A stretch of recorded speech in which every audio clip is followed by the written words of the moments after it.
whether or not they will harm thousands of school kids in Washington, D.C., and in particular, whether they will harm African American children in Washington, D.C.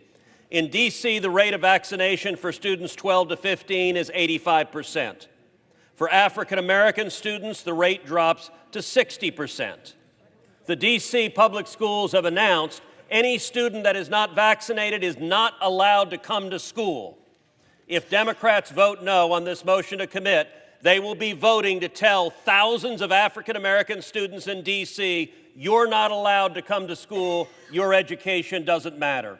The right choice, to use a mantra used by Democrats often, is your body, your choice, and we should not be denying children education because D.C. Democrats want to force them to get a COVID vaccine against their wishes or their parents' wishes. President. Senator from Michigan. Mr. President, this motion is just another effort to delay or kill this incredibly important bill, and it would effectively remove the requirement for students to be vaccinated against COVID-19 in D.C. public schools.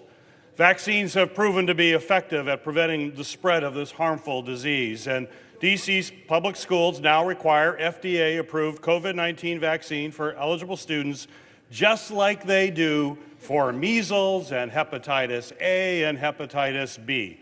The requirement for D.C. public school students to be vaccinated against this virus was enacted by the District of Columbia's City Council, a body that was duly elected by 700,000 Americans living in our nation's capital. This motion would unnecessarily meddle with local Washington, D.C. government and delay or kill this vital bill we are here to pass today. I urge my colleagues to oppose this measure. Question is on the motion. I ask for the yeas and nays. Is there a sufficient second? There appears to be. Clerk will call the roll. Ms. Baldwin. Yes. Mr. Barrasso.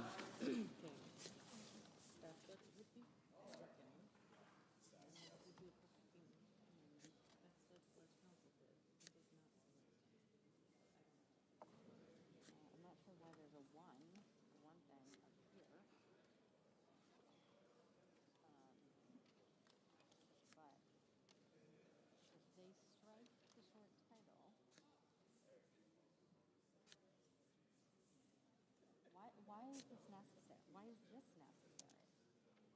Why can't we just live without a short title?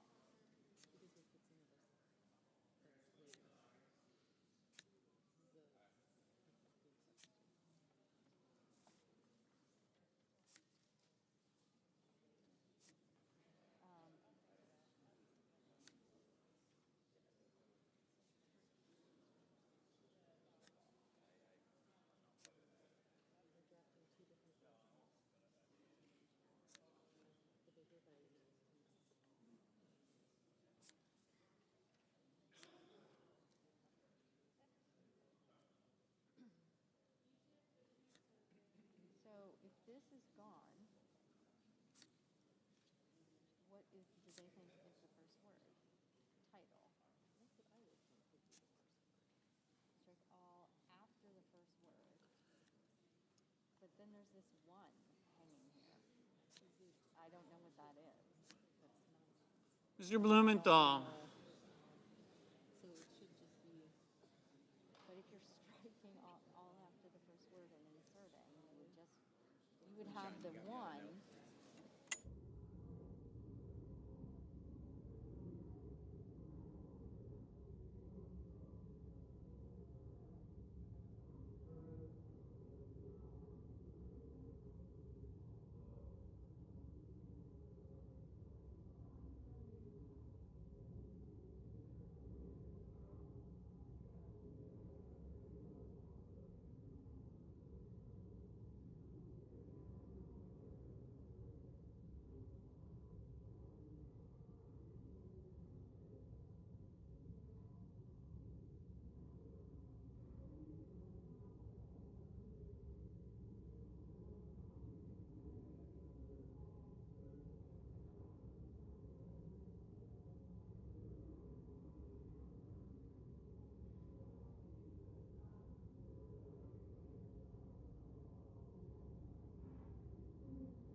Mr. Blunt, Mr. Booker, Mr. Bozeman, Mr. Braun,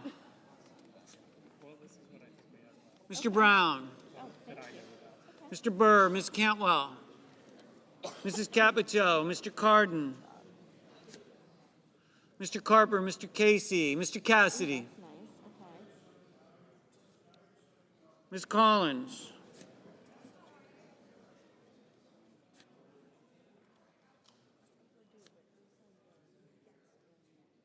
Mr. Coons, Mr. Cornyn, Ms. Cortez Masto, Mr. Cotton, Mr. Kramer, Mr. Crapo, Mr. Cruz, Mr. Daines, Ms. Duckworth, Mr. Durbin,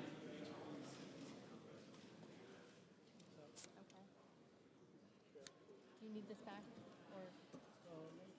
Ms. Ernst, Mrs. Feinstein, No, it's good, thank you. Mrs. Fisher, Mrs. Gillibrand, Mr. Graham, Mr. Grassley, Mr. Haggerty, Ms. Hassan, Mr. Hawley, Mr. Heinrich, Mr. Hickenlooper, Ms. Hirono, Mr. Hoven, Mrs. Hyde-Smith, Mr. Inhofe, Mr. Johnson, Mr. Kane, Mr. Kelly, Mr. Kennedy, Mr. King,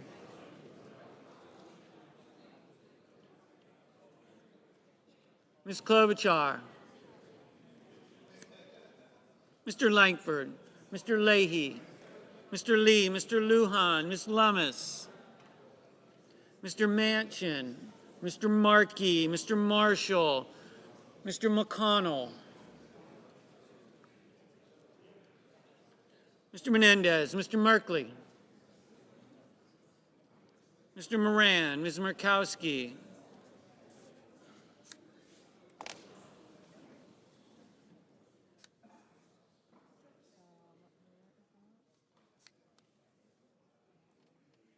Mr. Murphy, Mrs. Murray, Mr. Ossoff, Mr. Padilla, What, yeah. Mr. Paul, Mr. Peters, Mr. Portman,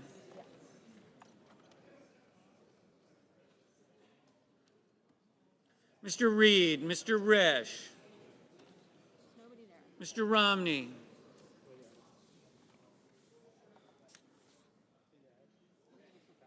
Ms. Rosen, Mr. Rounds, Mr. Rubio, Mr. Sanders, Yeah.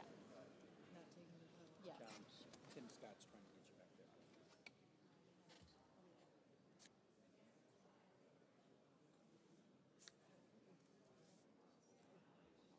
Mr. Sass, Mr. Schatz, Mr. Schumer,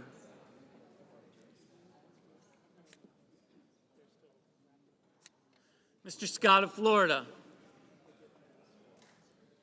Mr. Scott of South Carolina, Mrs. Shaheen, Mr. Shelby, Ms. Sinema, Ms. Smith, Ms. Stabenow, Mr. Sullivan,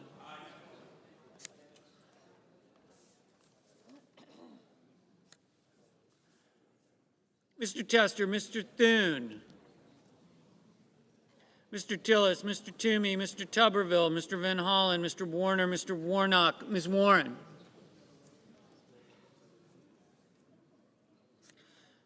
Mr. Whitehouse,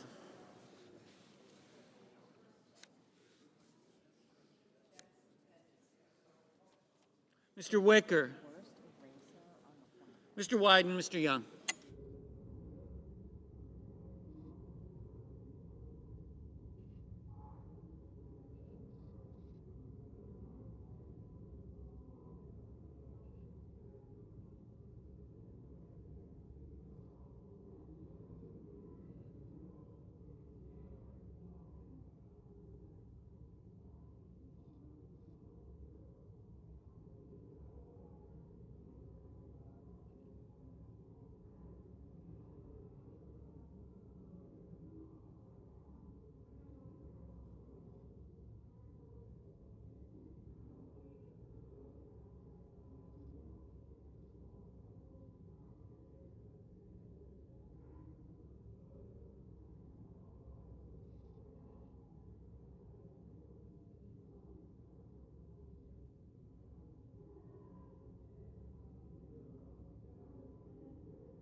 Senators voting in the affirmative: Barrasso, Blackburn, Bozeman, Braun, Burr, Capito, Cornyn, Cotton, Kramer, Crapo, Cruz, Daines, Ernst, Fisher, Graham, Grassley, Haggerty, Hawley, Hoeven, Hyde-Smith, Inhofe, Johnson, Kennedy, Lankford, Lee, Marshall, Moran, Murkowski, Romney, Rounds, Rubio, Sass, Scott of South Carolina, Sullivan, Tillis, Toomey, Tuberville, Young.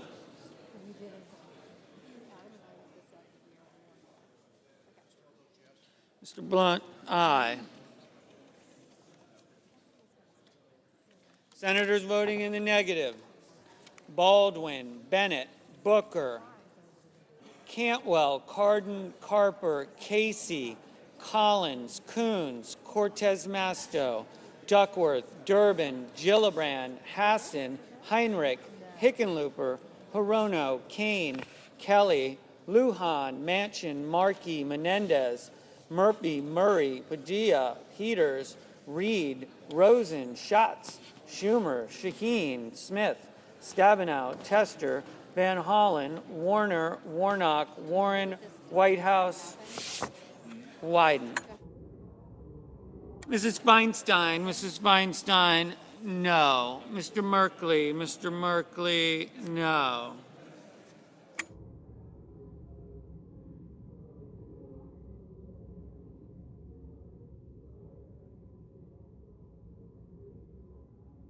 Mr. McConnell, aye.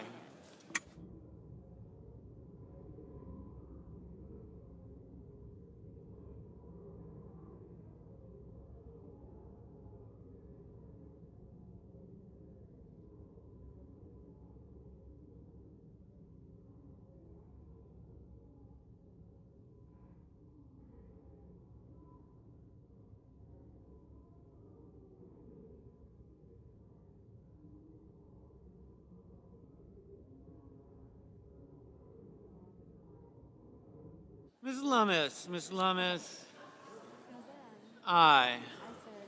Mr. Cassidy, aye. Mr. Paul, aye.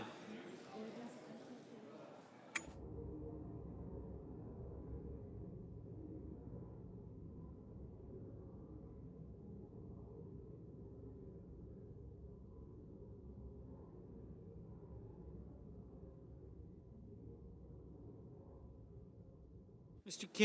King, no. Mr. Brown, no. Mr. Blumenthal, no.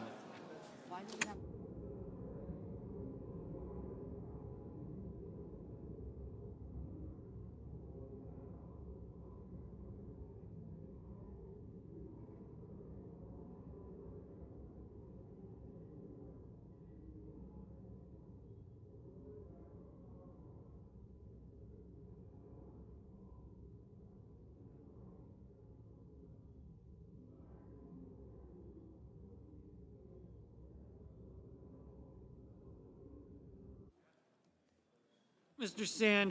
Sanders, no.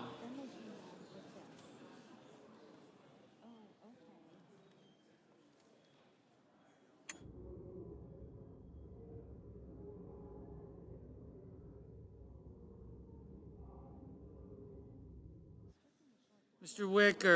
Wicker, aye.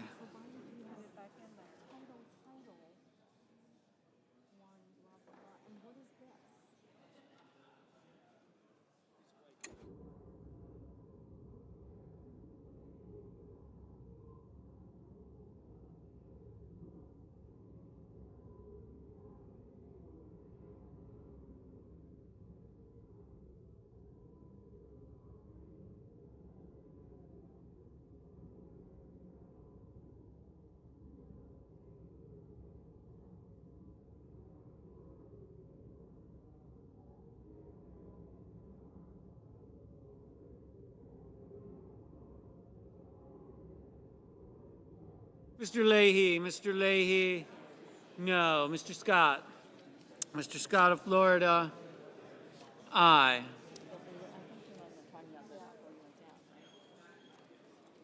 Mr. Shelby, aye. Mr. Portman, aye.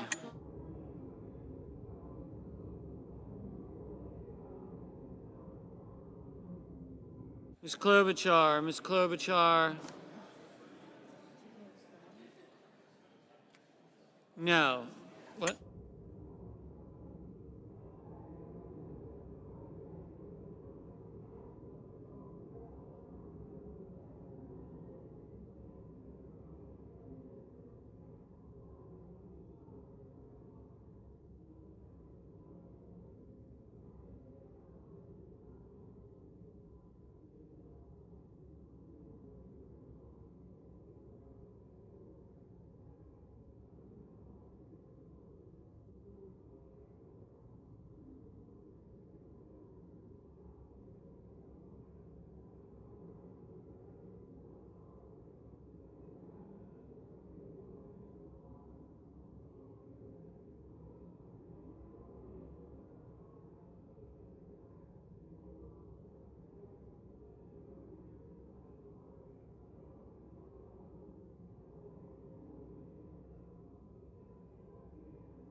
Mr. Ossoff, no.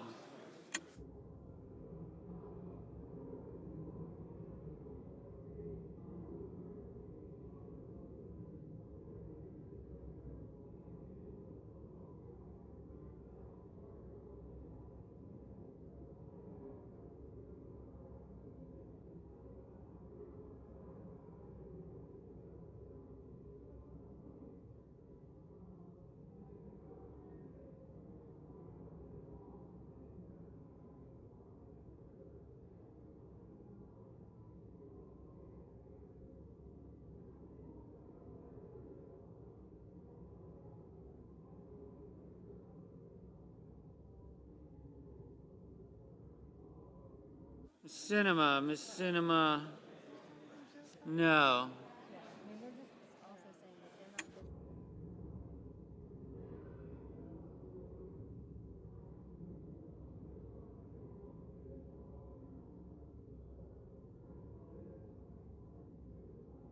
Mr. Risch,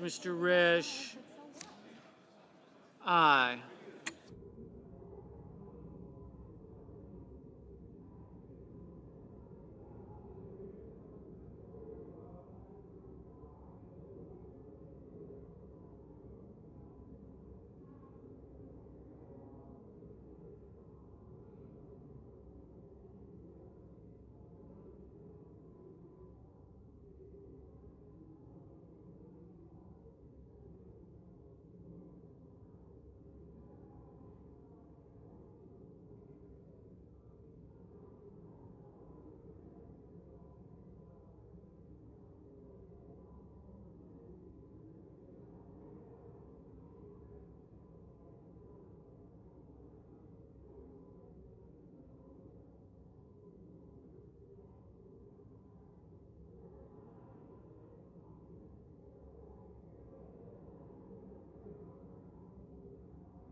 Mr. Thune,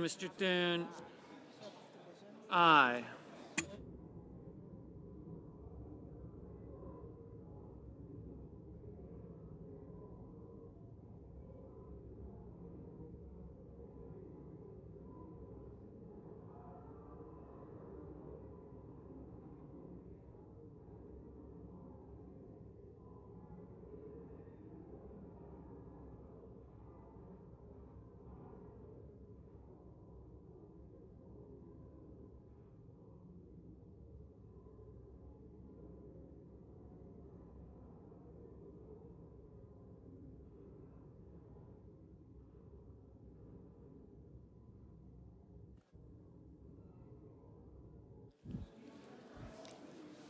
The yeas are 49, the nays are 51, and the motion is not agreed to.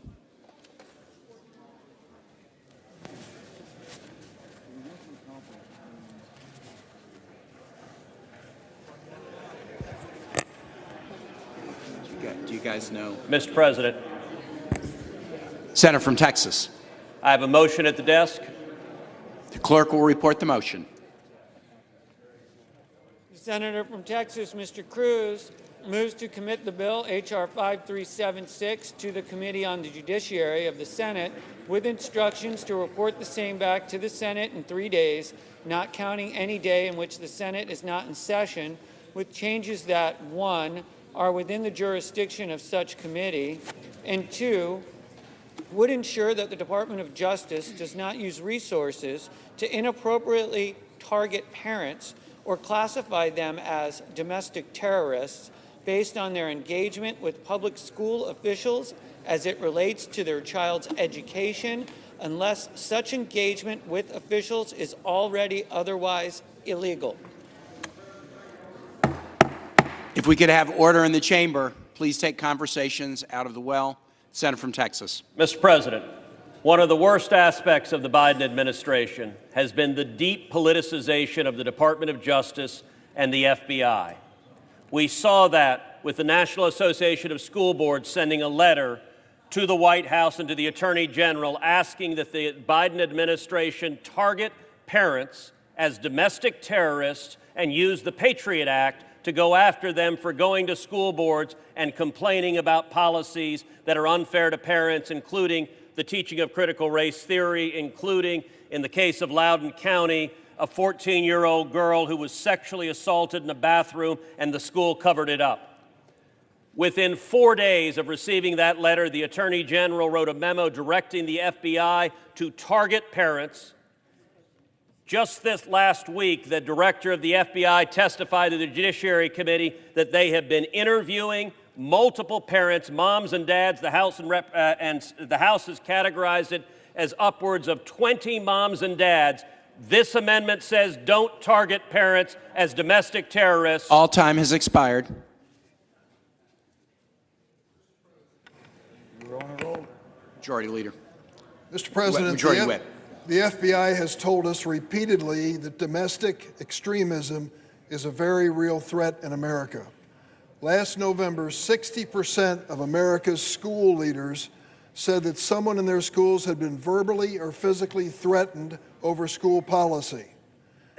There is no evidence, none, that the Department of Justice is threatening the constitutional right of parents to peaceful, free speech. But there is no excuse, none, for violence against school teachers or board members. If you believe there is nothing peaceful or legitimate about threatening teachers, school board members, or their families, vote no on this amendment. The question is on the motion. Is there a sufficient second? There appears to be. The clerk will call the roll. Ms. Baldwin.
Mr. Barrasso, Mr. Bennett, Mrs. Blackburn, Mr. Blumenthal,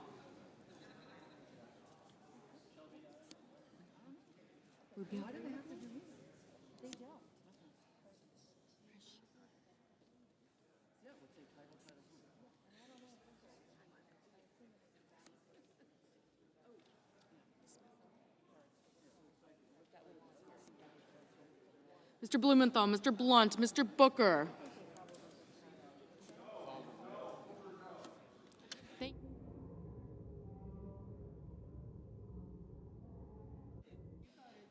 Mr. Bozeman.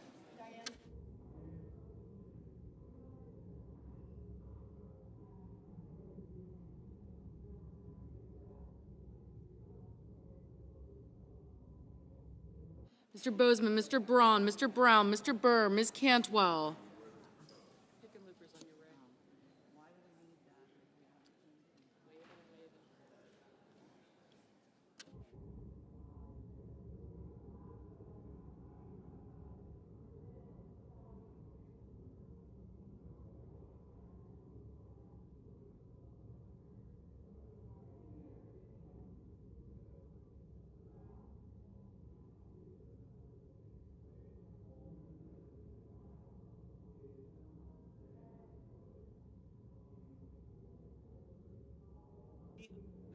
Mrs. Capito, Mr. Cardin, Mr. Carper, Mr. Casey.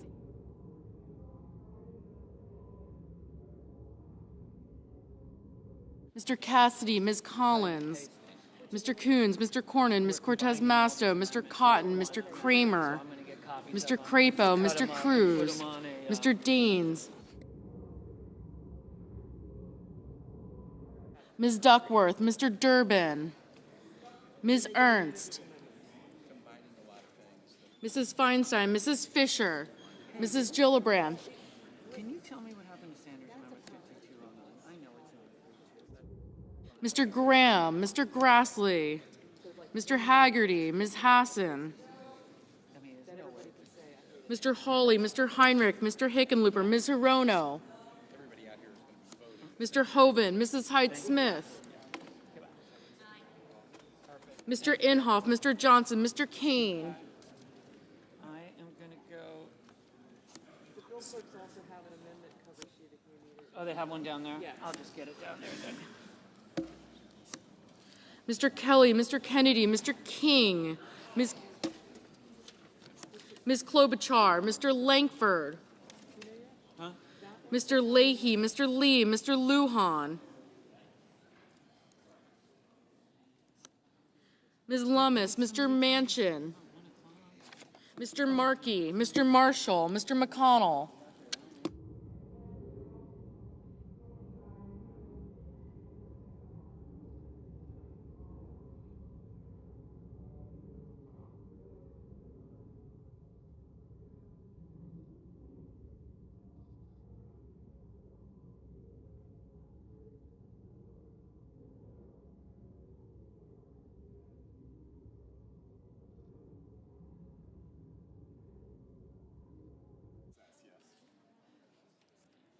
Mr. Menendez, Mr. Merkley, Mr. Moran, Ms. Murkowski, Mr. Murphy, Mrs. Murray,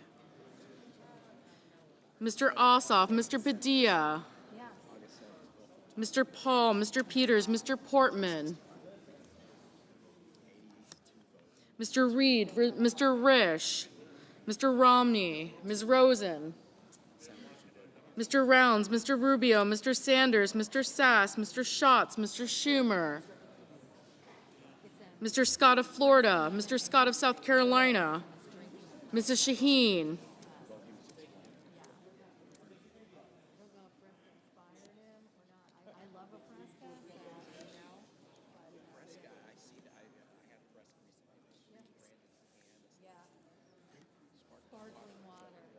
Mr. Shelby, Ms. Cinema,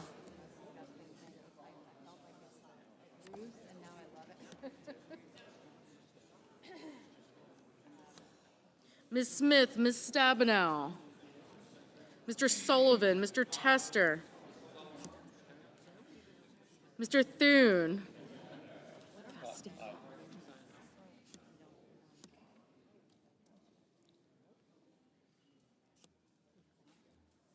Mr. Tillis, Mr. Toomey, Mr. Tuberville, Mr. Van Hollen, Mr. Warner, Mr. Warnock.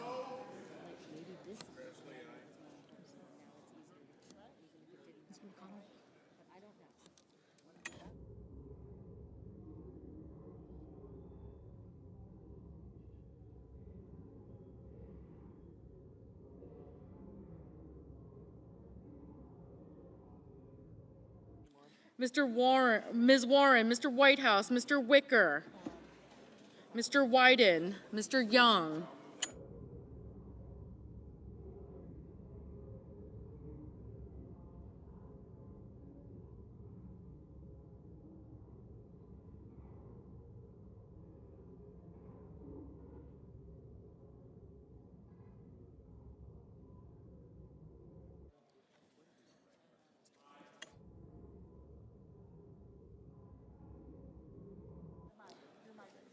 Senators voting in the affirmative: Barrasso, Blackburn, Blunt, Bozeman, Braun, Capito, Cassidy, Cornyn, Cotton, Crapo, Cruz, Daines, Ernst, Fisher, Grassley, Haggerty, Hawley, Hoven, Hyde-Smith, Inhofe, Johnson, Kennedy, Langford, Lee, Lummis, Marshall, McConnell, Moran, Murkowski, Paul, Portman, Risch, Rounds, Rubio, Sass, Scott of Florida, Scott of South Carolina, Shelby, Sullivan, Tillis, Tuberville, and Young. Mr. Graham, aye. Ms. Collins, aye. Senators voting in the negative: Baldwin, Bennett, Blumenthal, Booker, Brown, Cardin, Casey, Cortez Masto, Duckworth, Durbin, Feinstein, Hassan, Heinrich, Hickenlooper, Hirono, Kane, Kelly, King, Klobuchar, Lujan, Manchin, Markey, Menendez, Murphy, Ossoff, Peters, Reed, Rosen, Sanders, Schatz, Shaheen, Sinema, Smith, Tester, Van Hollen, Warner, Warnock, Warren, Whitehouse, and Wyden. Mrs. Murray, no.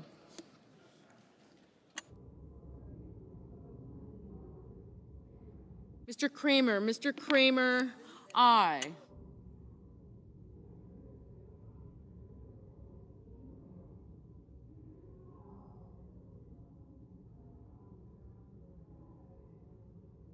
Mr. Carper, no.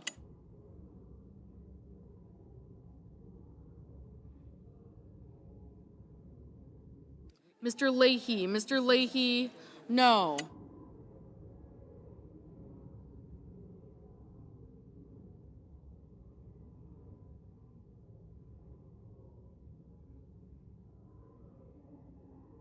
Mr. Burr, aye.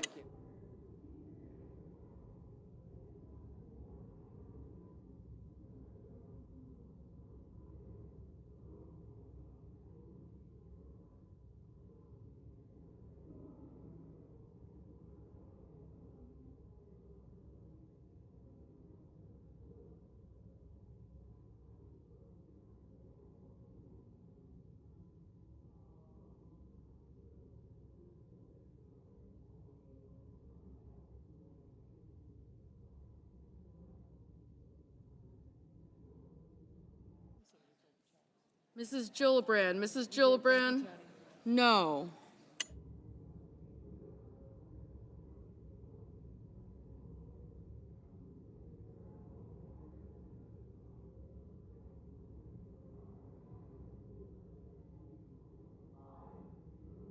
Mr. Wicker, aye.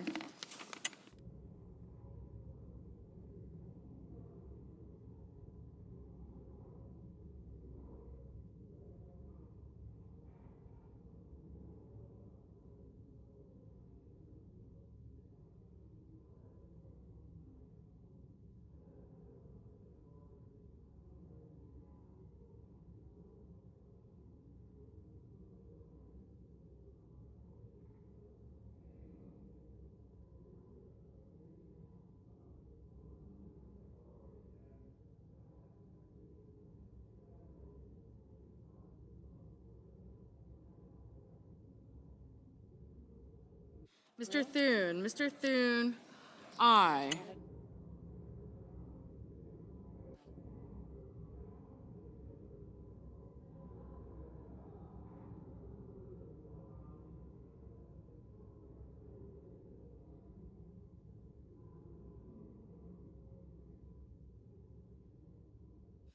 Mr. Toomey, Mr. Toomey, aye. Mr. Romney, aye.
Mr. Coons, no.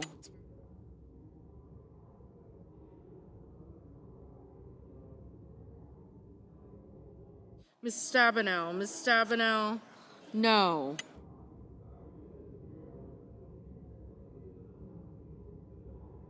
Ms. Cantwell, no.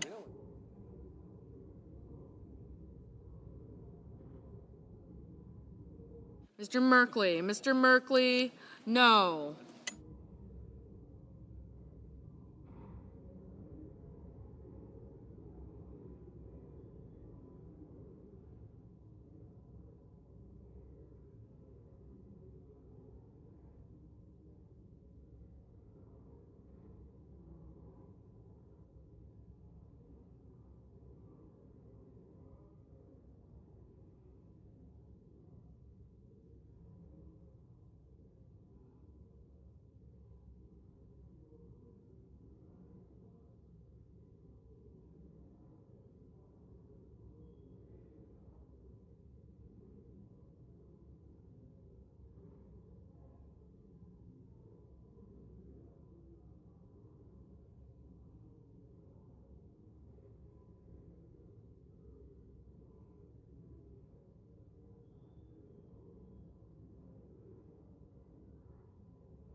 Mr. Padilla, no. I've been up since about.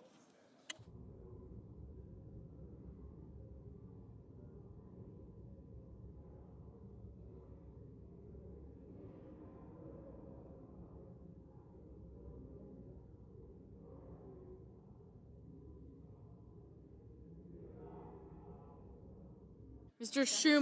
Schumer, no.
should I just, are there any senators in the chamber wishing to vote or to change their vote? If not, the yeas are 50, the nays are 50, and the motion is not agreed to.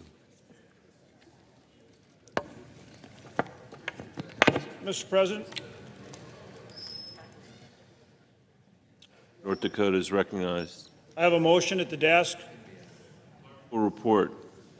Senator from North Dakota, Mr. Hoeven, moves to commit the bill H.R. 5376 to the Committee on I Finance ask with that the reading be instructions. waived. Without objection. Thank you, Mr. President. Mr. President, the American people are hurting. Inflation has soared to the highest we've seen in 40 years. The Consumer Price Index is now 9.1%. Americans are seeing increased prices at everything from the grocery store to the gas pump. Gas prices are up $2.25 a gallon just since the president took office. Diesel prices since this administration took office are up $2.81. That means 60% more since President Biden took office. Cost of food up more than 12%. We not only have inflation, we have our economy stagnating as well. Stagflation, something we haven't had since the late 1970s, early 1980s. We have the resources and the capabilities to reduce that inflation, to address the stagnation. This tax and spend bill is not the way to do it. I ask that we return this to committee and come up with a plan that will actually get our economy going and reduce inflation. And I asked for support on this amendment. Mr. President, The senator from Oregon. President, I rise in opposition to this amendment. This, again, is about delay, about postponing, about putting off the job that needs to be done. What the focus of this bill is all about is cutting costs. What I've said to colleagues, my friend is President of the Senate knows this, our bill on prescription drugs kicks in this fall. We really kick in the efforts to hold down price gouging when medicine is going up faster than the rate of inflation. I urge my colleagues to oppose this. We can't afford any further delay on priorities like saving senior citizens on their medicine costs. The senator from North Dakota. The bill increases taxes and increases spending. It will not bring down costs. It will not address inflation. I ask for the yeas and the nays. Is there sufficient second? There appears to be. The clerk will call the roll. Ms. Baldwin. Paul. Yes. Thank you. Okay. Thank you. I got you.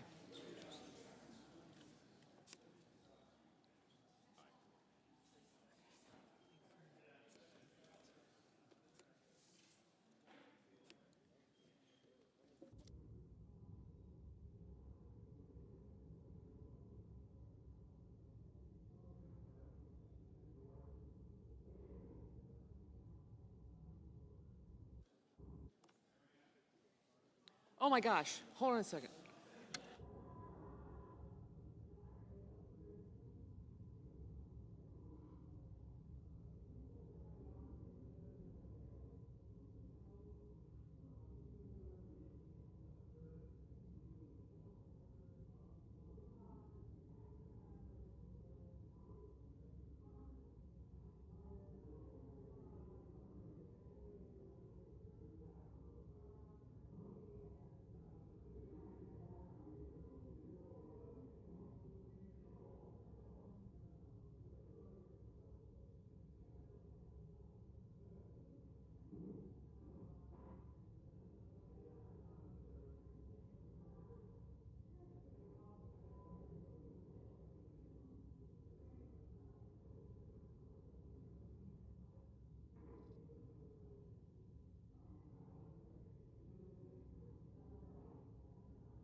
Mr. Barrasso. Mr. Bennett. Mrs. Blackburn. Mr. Blumenthal. Mr. Blunt. Mr. Booker. Mr. Bozeman. Mr. Braun. Mr. Brown.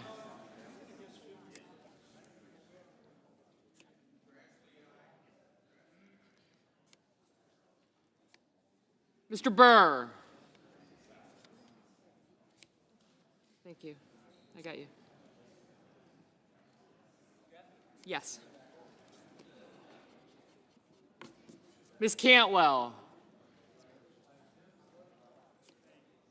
Do you want to vote? Mrs. Capito. Mr. Cardin. Mr. Carper. Thank you. Mr. Casey. Mr. Cassidy, Ms. Collins, Mr. Coons. Mr. Cornyn, Ms. Cortez Masto.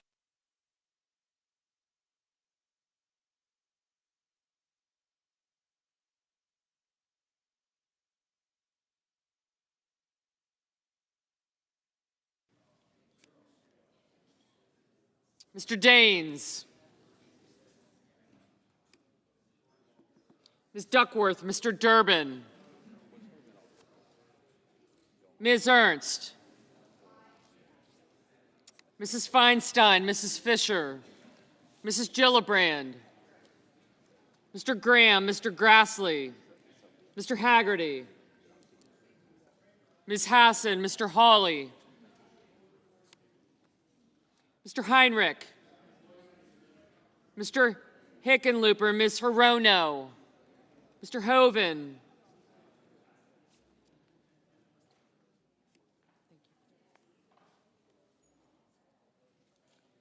Mrs. Hyde-Smith. Mr. Inhofe, Mr. Johnson, Mr. Kane.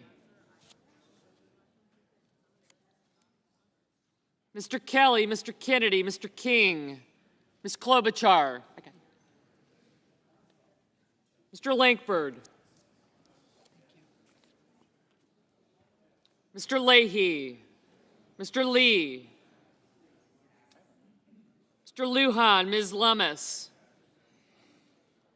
Mr. Manchin. Mr. Markey. Mr. Marshall, Mr. McConnell. Mr. Menendez, Mr. Merkley. Mr. Moran, Ms. Murkowski. Mr. Murphy. Mrs. Murray. Mr. Ossoff, Mr. Padilla, Mr. Paul, Mr. Peters, Mr. Portman, Mr. Reed, Mr. Risch. Not yet. Thank you. Mr. Romney, Ms. Rosen, Mr. Rounds, Mr. Rubio, Mr. Sanders, Mr. Sass, Mr. Schatz, Mr. Schumer, Mr. Scott of Florida, Mr. Scott of South Carolina, Mrs. Shaheen,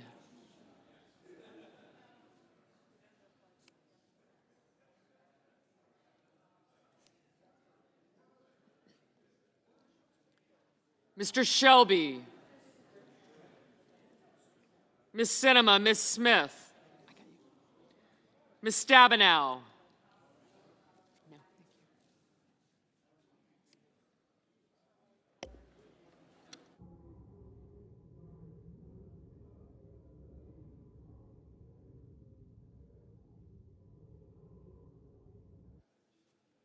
Mr. Sullivan, Mr. Tester, Mr. Thune, Mr. Tillis, Mr. Toomey, Mr. Tuberville, Mr. Van Hollen, Mr. Warner, Mr. Warnock, Ms. Warren,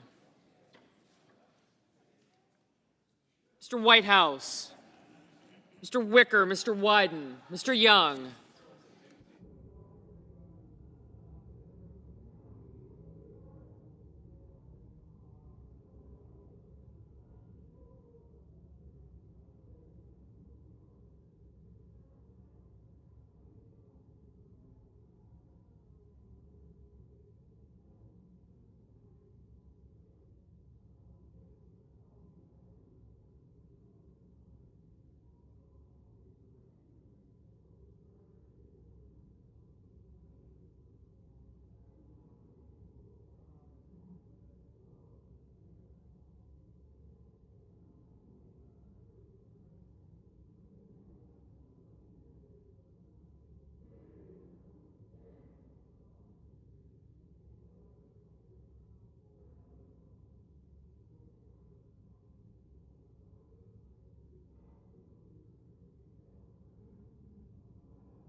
Senators voting in the affirmative.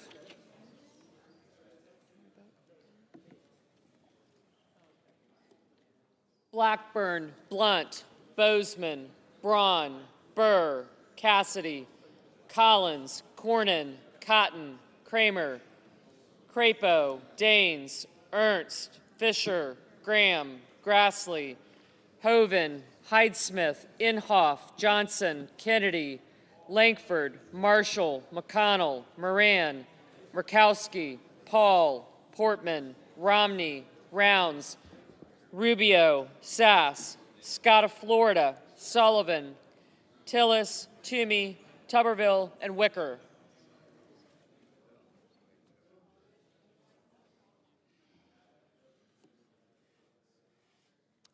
Mr. Hawley, aye. Mr. Young, aye.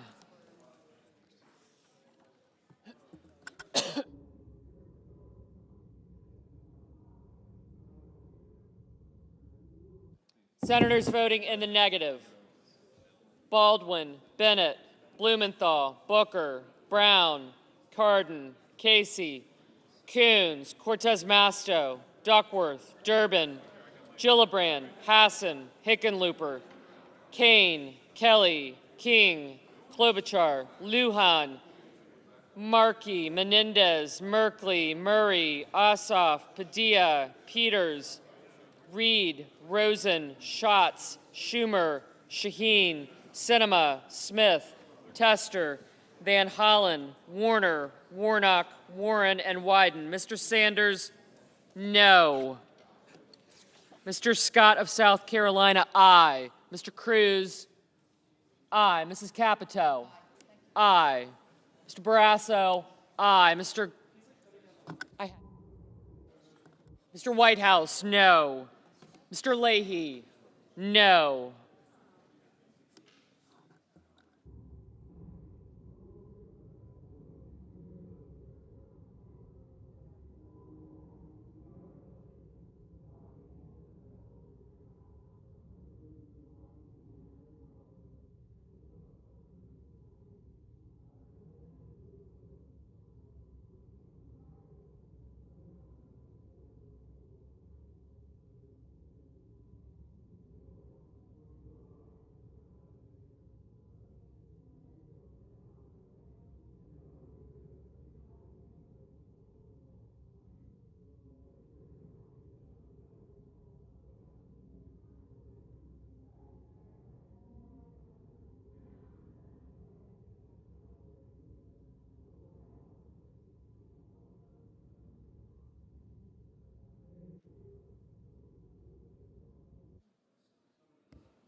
Ms. Lummis, aye.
Mr. Manchin, no. Ms. Stabenow, no. Mr. Shelby, aye.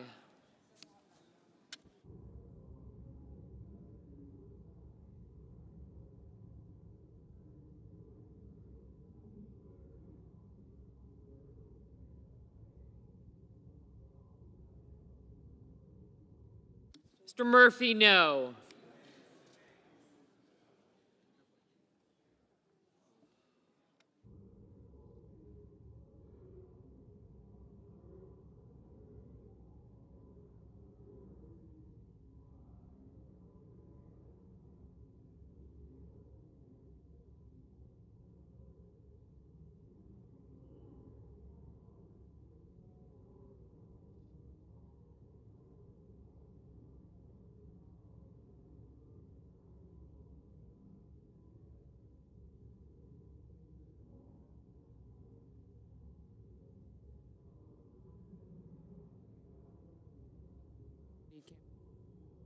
Ms. Cantwell, no.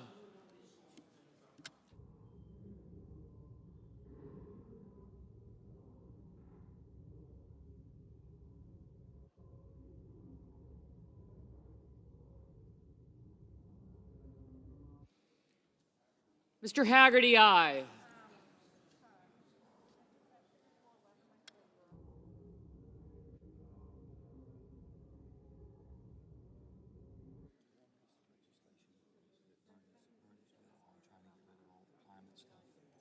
You mean you're looking for a bill that he...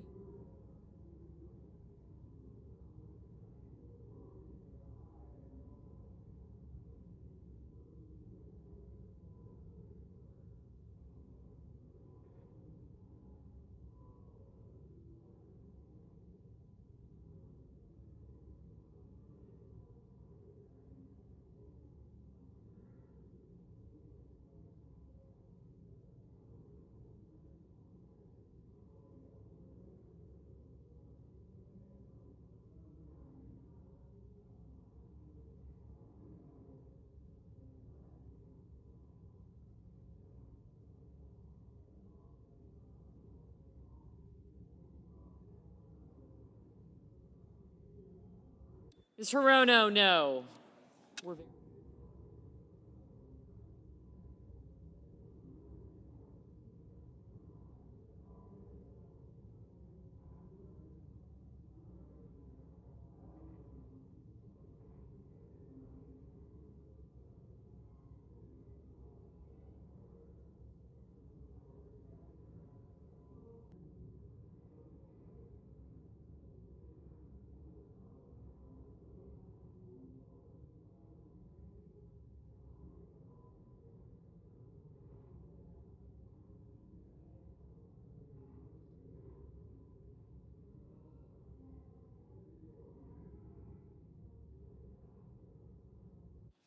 Mr. Carper, no.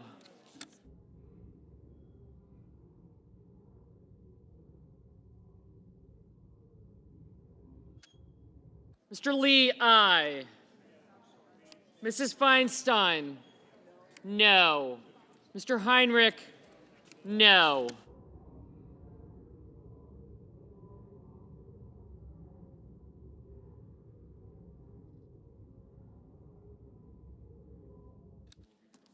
I have you, sir.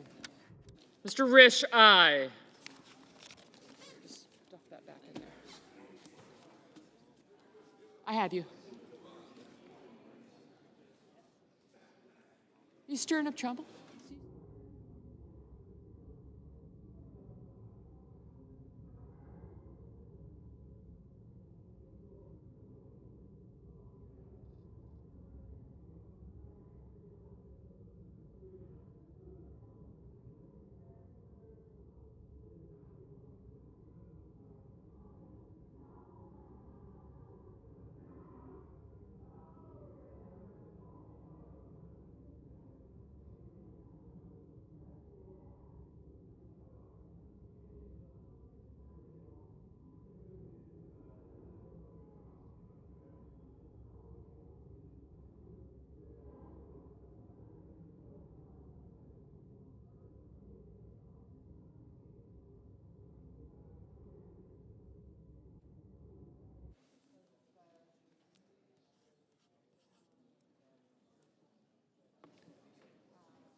Mr. Thune, aye.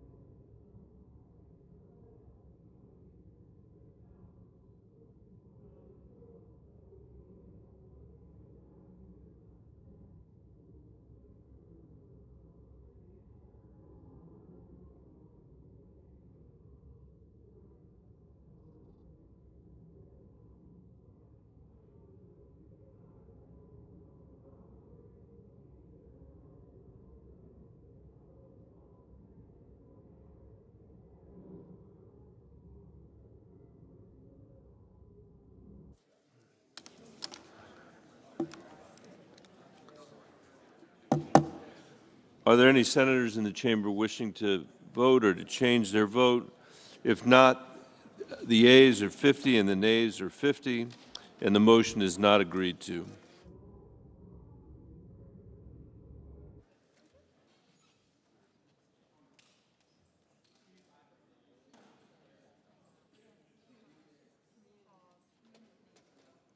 Oh, we're waiting.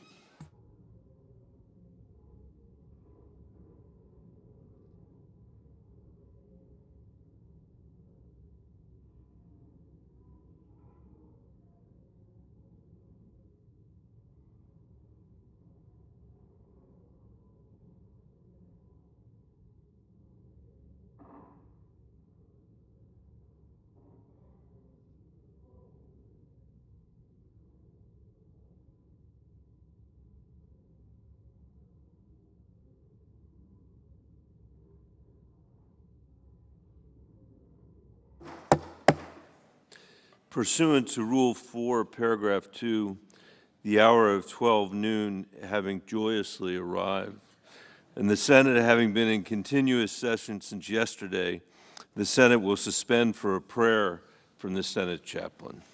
Chaplain Black.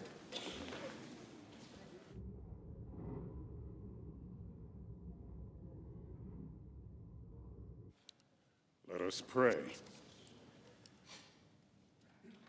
O Lord, our God, who rules the raging of the sea, our weekend work gently reminds us that freedom's price must be paid. As our senators provide the currency of perseverance to protect and defend this land we love, strengthen them for the challenges and empower them for the vicissitudes. Remind them as they strive to pay liberty's recurring bill that you will never leave or forsake them. Rouse yourself, O Lord, and help them. We pray in your merciful name. Amen.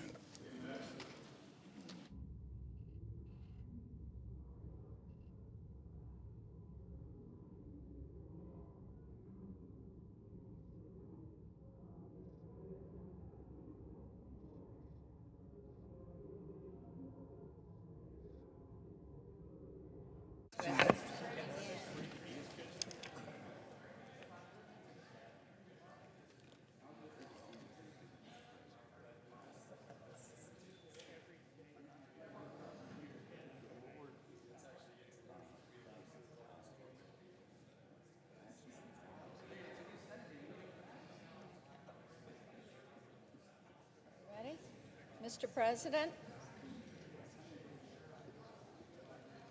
The senator from Tennessee. Thank you, Mr. President.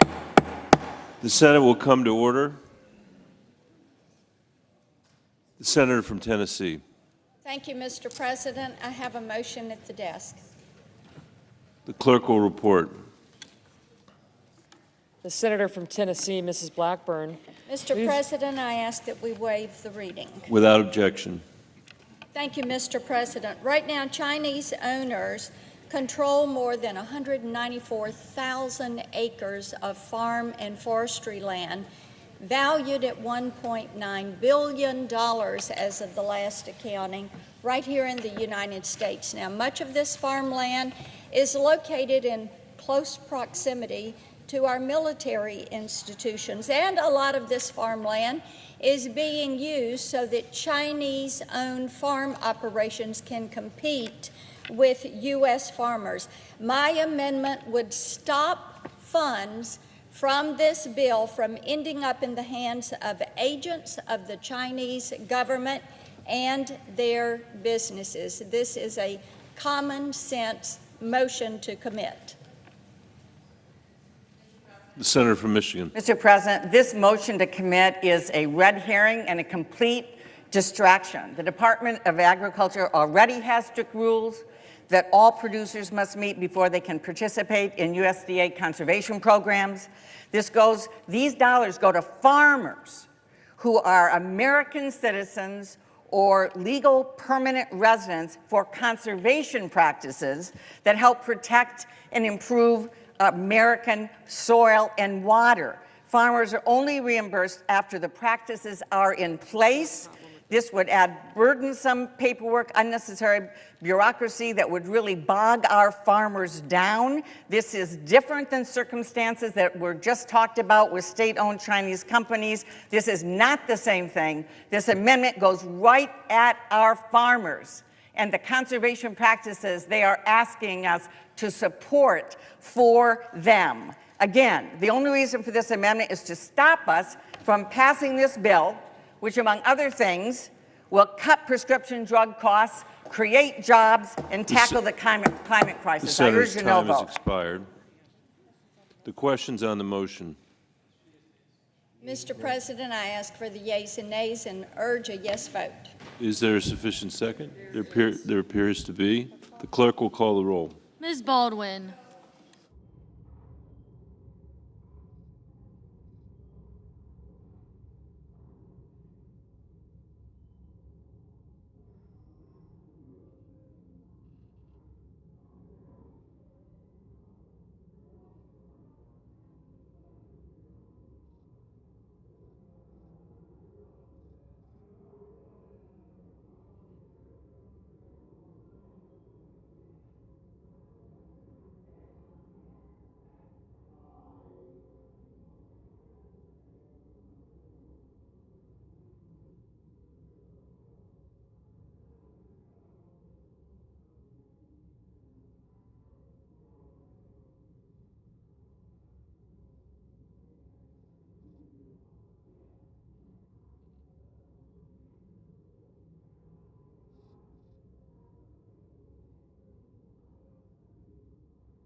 Mr. Barrasso. Mr. Bennett.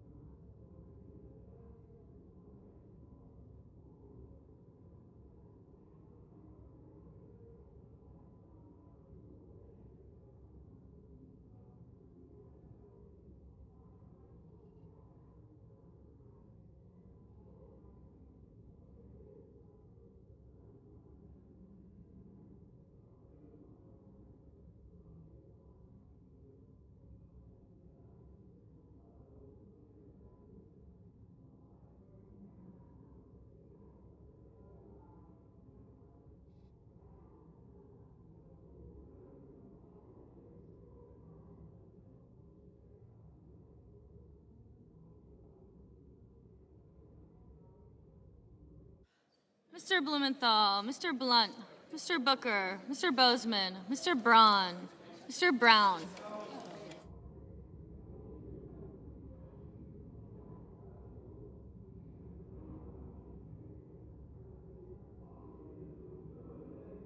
Mr. Burr, Ms. Cantwell, Mrs. Capito.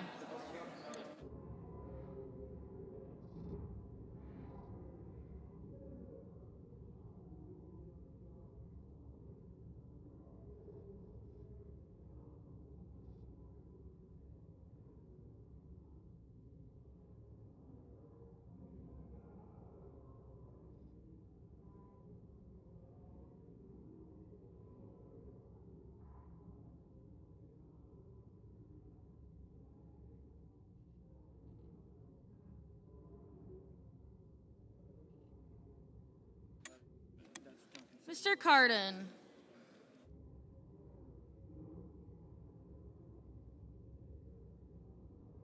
Mr. Carper, Mr. Casey, Mr. Cassidy, Ms. Collins, Mr. Coons, Mr. Cornyn, Ms. Cortez Masto.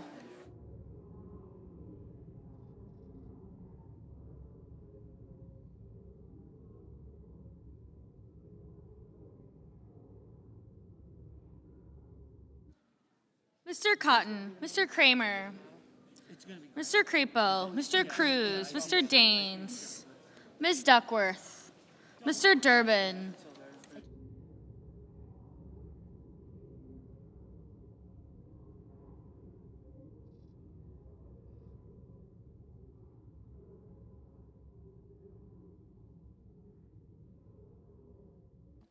Ms. Ernst, Mrs. Feinstein, Mrs. Fisher, Mrs. Gillibrand, Mr. Graham, Mr. Grassley, Mr. Haggerty, Ms. Hassan, Mr. Hawley, Mr. Heinrich, Mr. Hickenlooper.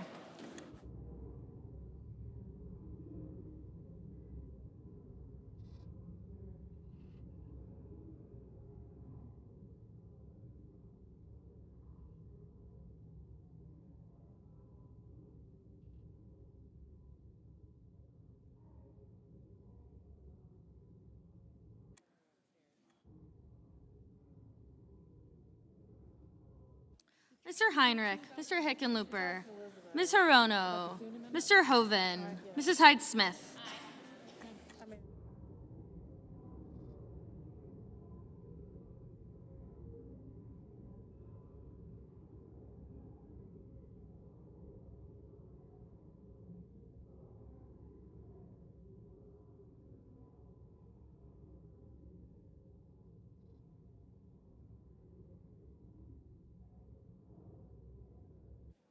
Mr. Inhofe, Mr. Johnson, Mr. Kane, Mr. Kelly, Mr. Kennedy, Mr. King, Ms. Klobuchar, Mr. Langford, Mr. Leahy, Mr. Lee, Mr. Lujan, Ms. Lemus, Mr. Manchin, Mr. Markey, Mr. Marshall, Mr. McConnell,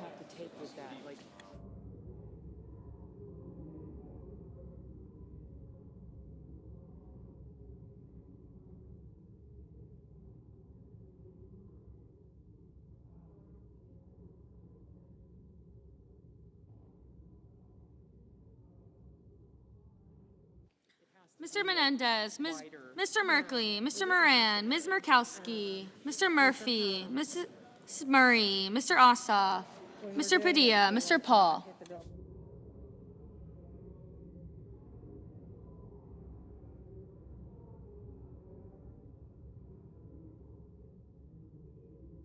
Mr. Peters, Mr. Portman, Mr. Reed, Mr. Risch, Mr. Romney, Ms. Rosen, Mr. Rounds, Mr. Rubio, Mr. Sanders, Mr. Sass, Mr. Schatz, Mr. Schumer, Mr. Scott of Florida, Mr. Scott of South Carolina.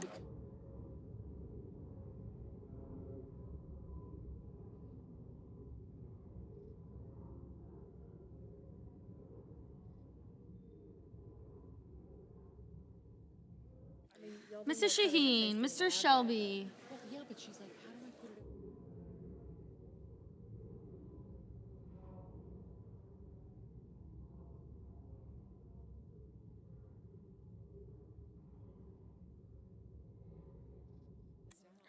Ms. Sinema, Ms. Smith, Ms. Stabenow, Mr. Sullivan,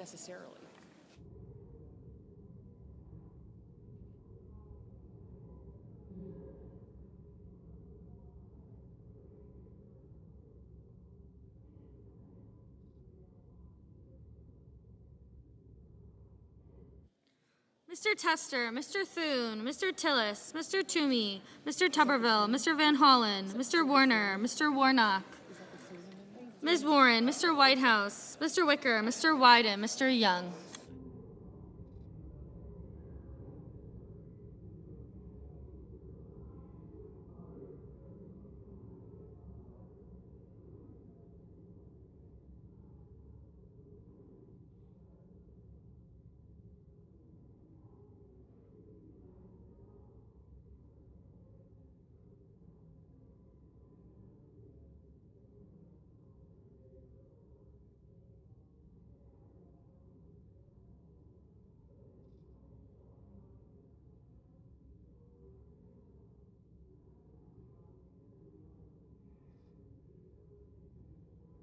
Senators voting in the affirmative: Blackburn, Bozeman, Burr, Capito, Cassidy, Collins, Cornyn, Kramer, Crapo, Daines, Ernst, Fisher, Graham, Grassley, Haggerty, Hawley, Hyde-Smith, Inhofe, Johnson, Kennedy, Lee, Lemus, McConnell, Murkowski, Paul, Risch, Rounds, Rubio, Sass, Scott of Florida, Scott of South Carolina, Sullivan, Tillis, Toomey, Tuberville, Wicker, and Young. Mr. Portman, aye. Mr. Langford, aye.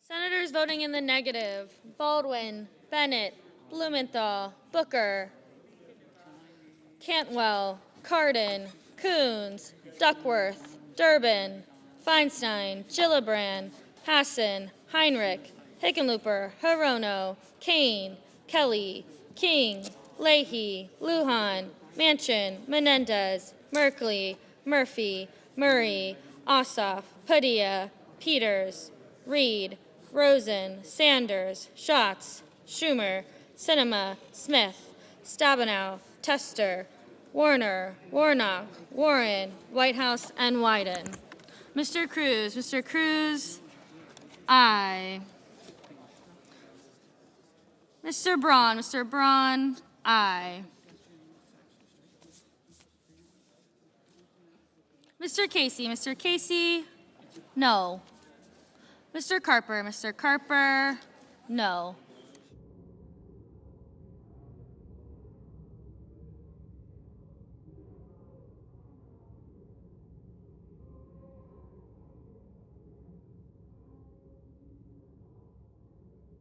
Ms. Klobuchar, no. Mr. Barrasso, aye.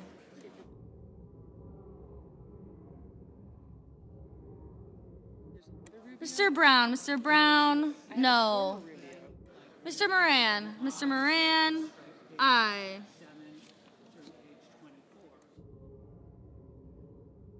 Mr. Marshall, aye. Ms. Cortez Masto, no.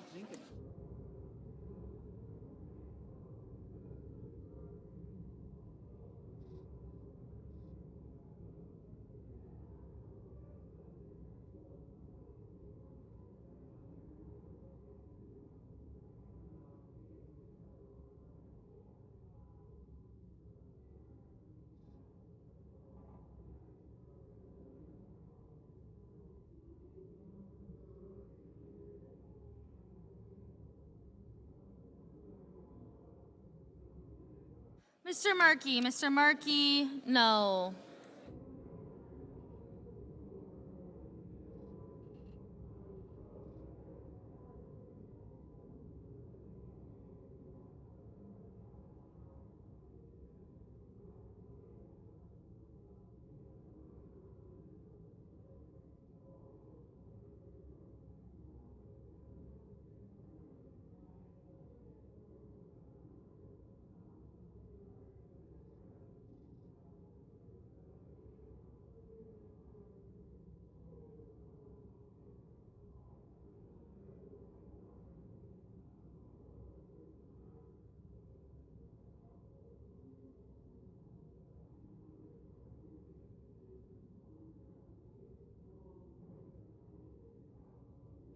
Mr. Van Hollen, Mr. Van Hollen, no.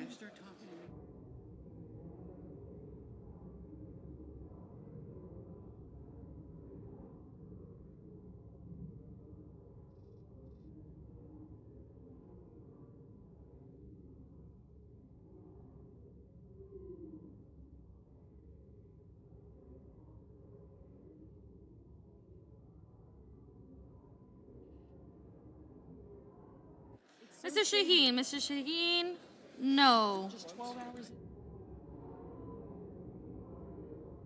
Mr. Blunt, aye.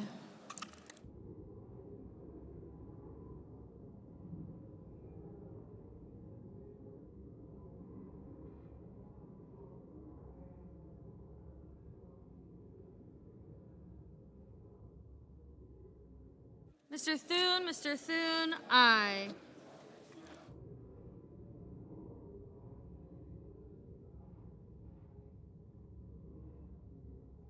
Mr.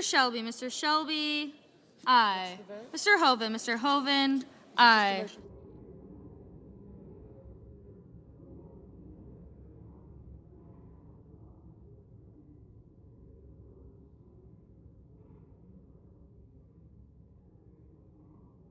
Mr. Romney, aye.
Mr.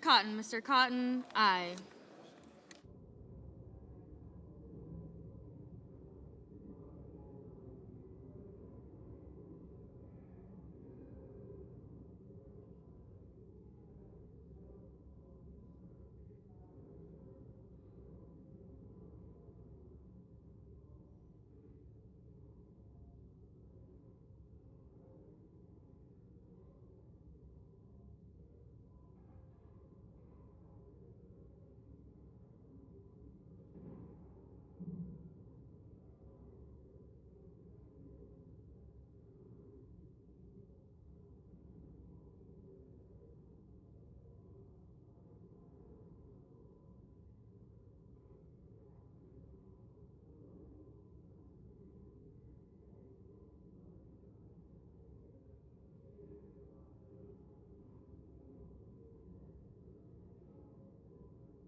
The nays are 50.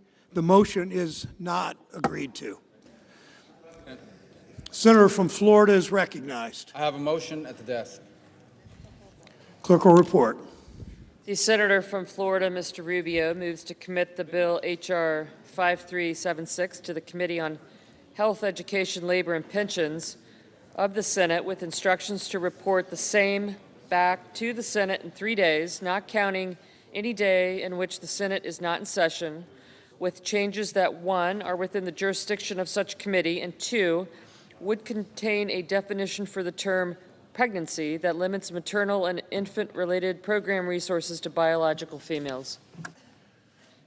Senator from Florida is recognized. Mr. President, the only people who are capable of being pregnant are biological females, and therefore I think federal pregnancy programs should be limited to biological females, and that's what this would do.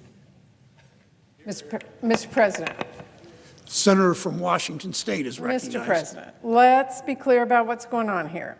This is a procedural attempt by Republicans to derail our ability to get this bill across the finish line and deliver for families in our countries. You know, it's actually outrageous that Republicans are trying to talk about pregnancy when in this country right now, they are forcing women to stay pregnant no matter their circumstances, pushing cruel and extreme abortion bans.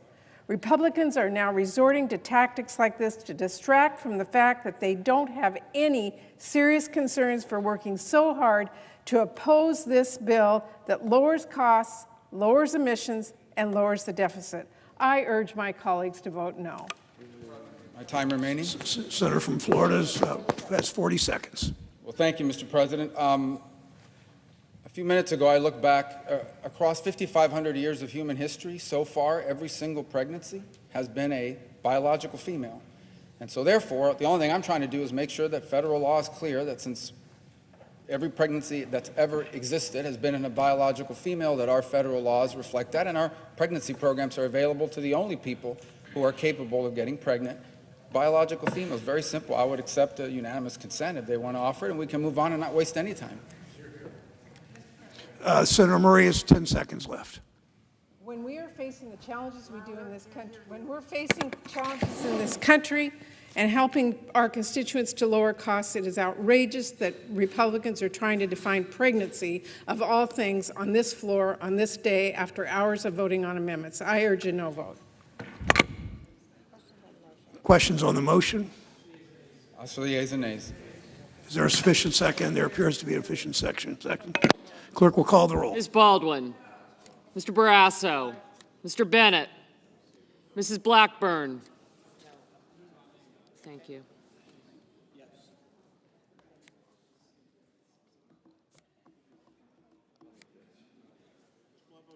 Mr. Blumenthal, Mr. Blunt, Mr. Booker,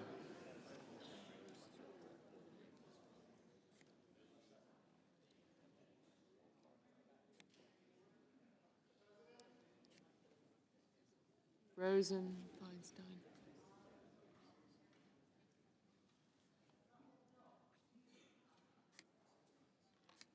Yes. Sorry, I have you.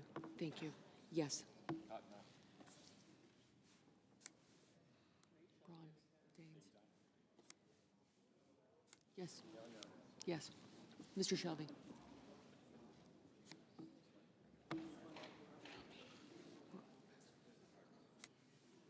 Mr. Booker, Mr. Bozeman, Mr. Braun, Mr. Brown. I got you. Mr. Haggerty, I got you. Murray, Smith, Merkley, Heinrich, Menendez.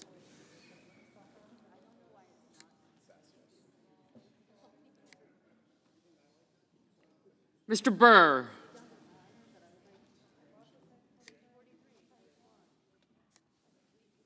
Ms. Cantwell, Mrs. Capito.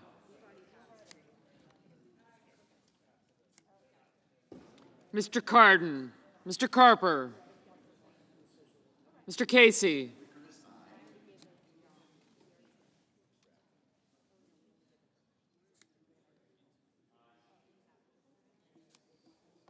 Mr. Cassidy. Ms. Collins. Mr. Coons. Mr. Cornyn, Ms. Cortez Masto. Mr. Cotton. Mr. Kramer. Mr. Crapo. Mr. Cruz. Mr. Daines. Ms. Duckworth.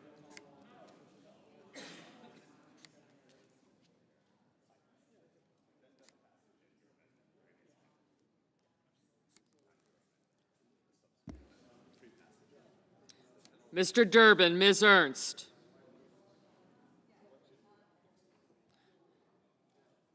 Mrs. Feinstein, Mrs. Fisher, Mrs. Gillibrand, Mr. Graham, Mr. Grassley, Mr. Haggerty,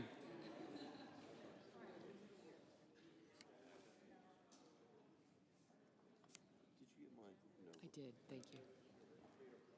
Ms. Hassan, Mr. Hawley, Mr. Heinrich, Mr. Hickenlooper,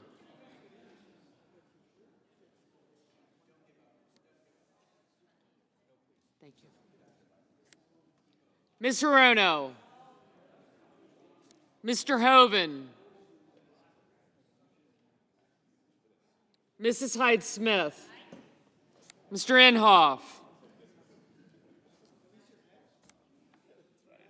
Mr. Johnson, Mr. Kane, Mr. Kelly,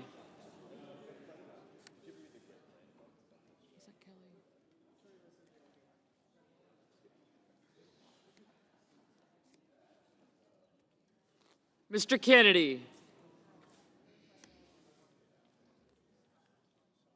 Mr. King, Ms. Klobuchar, Mr. Langford, Mr. Leahy, Mr. Lee, Mr. Lujan, Ms. Lummis, Mr. Manchin, Mr. Markey, Mr. Marshall, Mr. McConnell, Mr. Menendez, Mr. Merkley, Mr. Moran, Ms. Murkowski,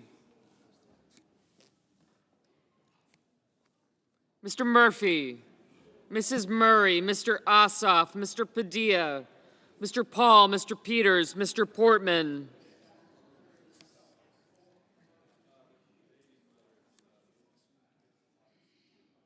Mr. Reed, Mr. Risch, Mr. Romney, Ms. Rosen, Mr. Rounds, Mr. Rubio, Mr. Sanders, Mr. Sass, Mr. Schatz,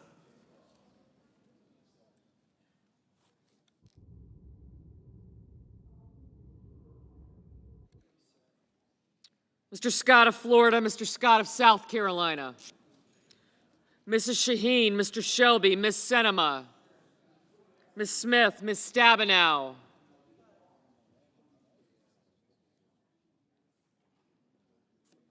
Mr. Sullivan, Mr. Tester, Mr. Thune, Mr. Tillis, Mr. Toomey, Mr. Tuberville, Mr. Van Hollen, Mr. Warner, Mr. Warnock, Ms. Warren, Mr. Whitehouse, Mr. Wicker, Mr. Wyden, Mr. Young,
Senators voting in the affirmative: Barrasso, Blunt, Bozeman, Braun, Burr, Capito, Cornyn, Cotton, Kramer, Crapo, Cruz, Daines,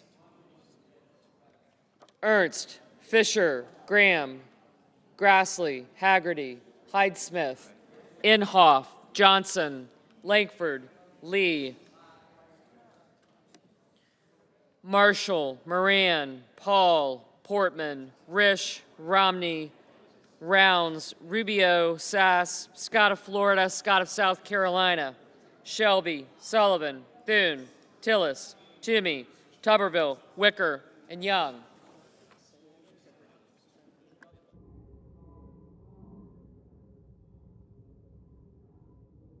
Mrs. Blackburn, aye. Mr. Kennedy, aye.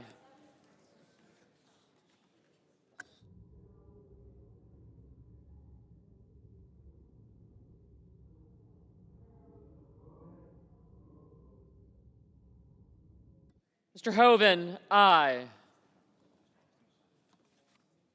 Senators voting in the negative: Baldwin, Bennett, Blumenthal, Booker, Brown, Cantwell, Cardin, Carper, Cortez Masto, Duckworth, Durbin, Feinstein, Hassan, Heinrich, Hickenlooper, Hirono, Kane, Klobuchar, Lujan, Manchin, Menendez, Merkley, Murray, Ossoff, Padilla, Peters, Reed, Rosen, Sanders, Schumer, Shaheen, Smith, Stabenow, Tester, Van Hollen, Warner, Warren, and Wyden.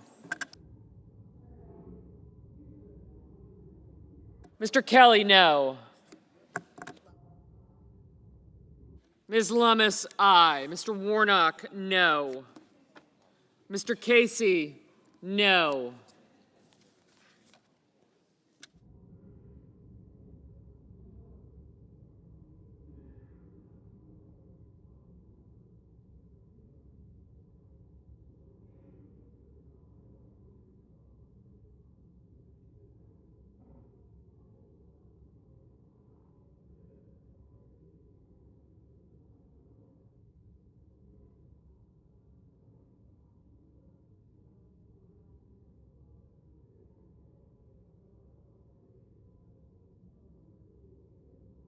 Ms. Sinema, no. Mr. Whitehouse, no.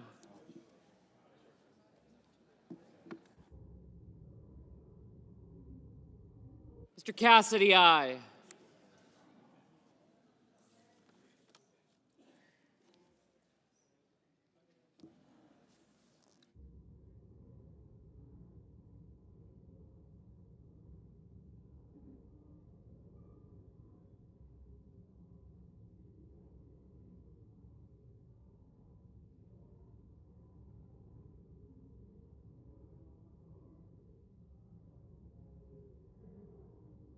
Ms. Collins, aye.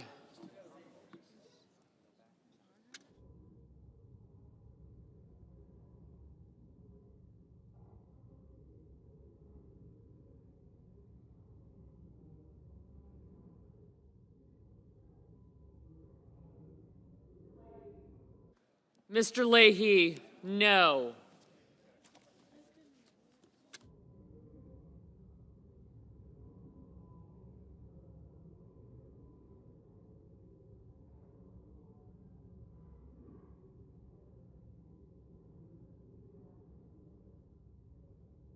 Mr. King, no. Mr. Markey, no.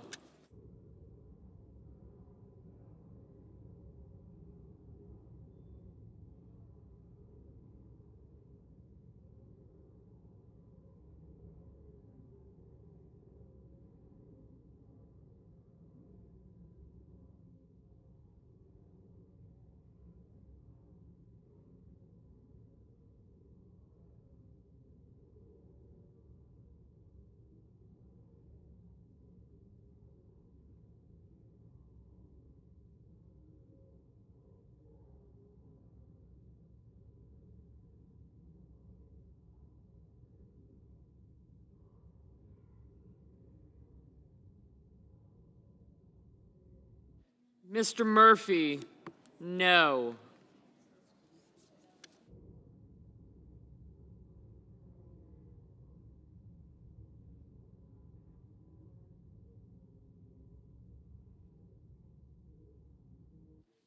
Ms. Murkowski, aye. Mrs. Gillibrand, no.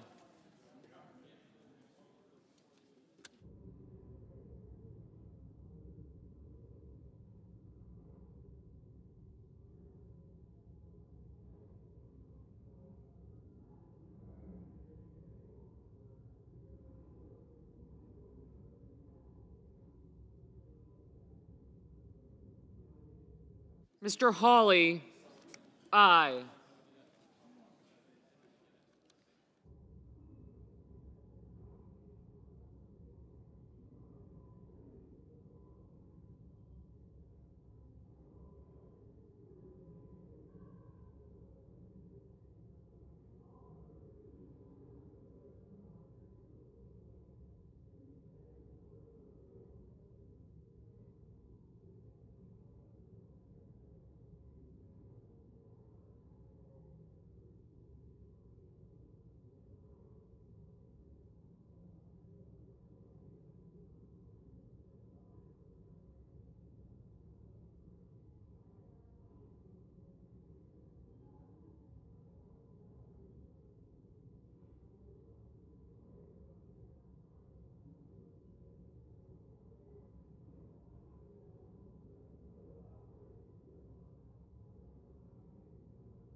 No, he didn't.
Mr. McConnell, aye.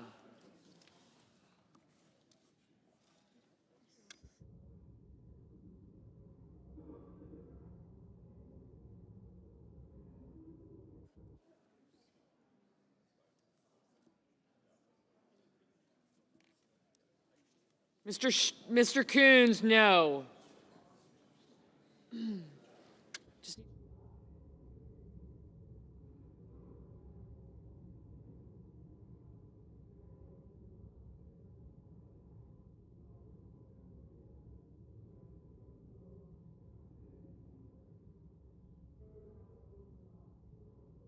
oh, wait.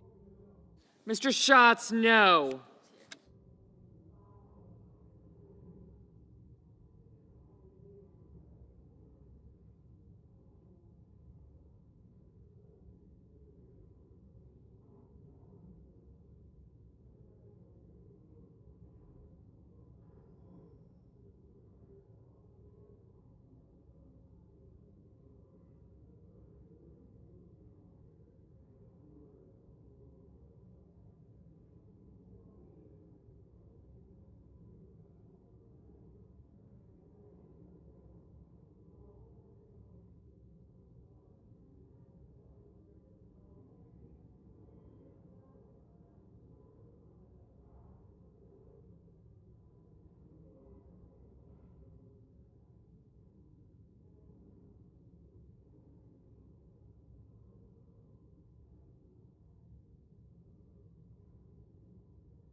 The yeas are 50, the nays are 50. The motion is not agreed to.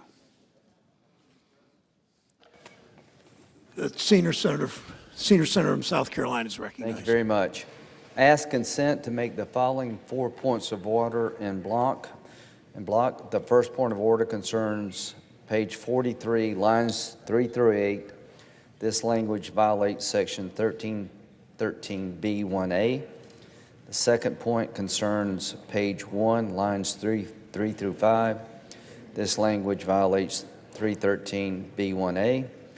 The third point concerns page 547, line 18 through page 548, line 25. This language violates sections 313B1A. The fourth point of order concerns page 689, lines 8 through 16. This language violates section 313B1D.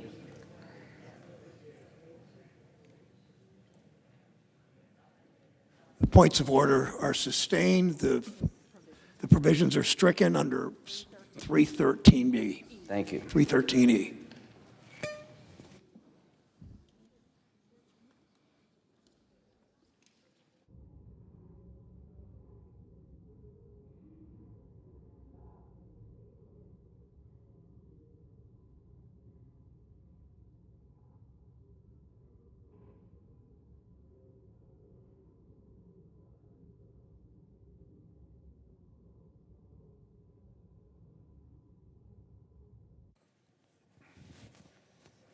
Mr. President. Senator from Alaska is recognized. Mr. President, I call up my amendment 5435, and I ask that it be reported by number. The clerk will report. Senator from Alaska, Mr. Sullivan, proposes amendment number 5435 to amendment number I ask that 5194. the reading be waived. Without objection. Mr. President, we have a true crisis, a humanitarian crisis, a national security crisis right now on our southern border. It is a huge tragedy that my Democratic colleagues want to ignore. And that tragedy has spread across our nation. Crime, victims of human trafficking, many of them children, a fentanyl epidemic killing our young people, chaos, all fueled by a lawless border. Secure borders work. In order, take conversations off the floor so the senator from Alaska can be heard. Thank you, Mr. President. Secure borders work. Walls work. Just ask the Biden administration as they are quietly building sections of the wall in Arizona right now. The Democrats' partisan reconciliation bill does nothing to address this crisis. Instead, it gives DHS $500 million for sustainability and environmental programs when our kids are dying from drugs streaming in from the border, when our communities are under siege. This should not be the priority for DHS. My amendment would take this $500 million and recommit it, this DHS money, to building the wall and securing our border, which is DHS's primary mission, not environmental programs. I ask that all my colleagues vote yes on this common sense amendment. The senator from Michigan is recognized. Mr. President, communities all across the country are suffering from exposure to PFAS, commonly used chemicals that do not break down and have been linked to serious health problems. This amendment would strike a provision in the bill that would help DHS repair and upgrade its facilities to protect surrounding communities and frontline DHS personnel from these harmful chemicals. This amendment instead seeks to continue the past administration's efforts to fund and construct an ill-conceived border wall on the southern border. I agree that we need secure borders, but we need smart and cost-effective security measures, including technology and adequate personnel levels to meet our border security needs. We should be working together in a bipartisan manner to develop smart investments in border security that secure our southern and northern borders instead of throwing taxpayer dollars to build a costly and ineffective wall. I urge my colleagues to vote no. Mr. President, how much time do I have left? The time has expired on both sides. Ask for the yeas and nays. Is there a second? sufficient second? There appears to be. Clerk will call the roll. Ms. Baldwin, Mr. Barrasso, Mr. Bennett, Mrs. Blackburn, Mr. Blumenthal, Mr.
Mr. Booker, Mr. Bozeman.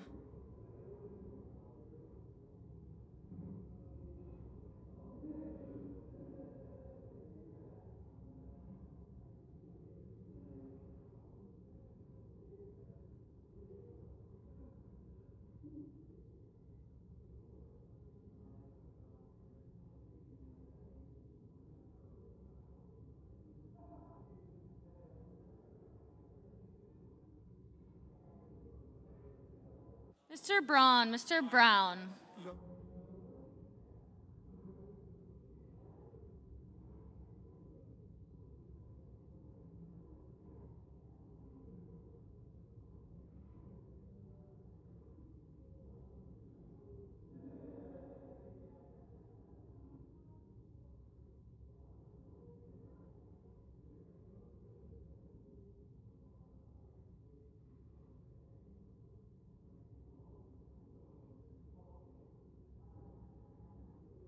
Ms. Cantwell, Mrs. Capito, Mr. Cardin, Mr. Carper, Mr. Casey, Mr. Cassidy, Ms. Collins, Mr. Coons, Mr. Cornyn, Ms. Cortez Masto, Mr. Cotton.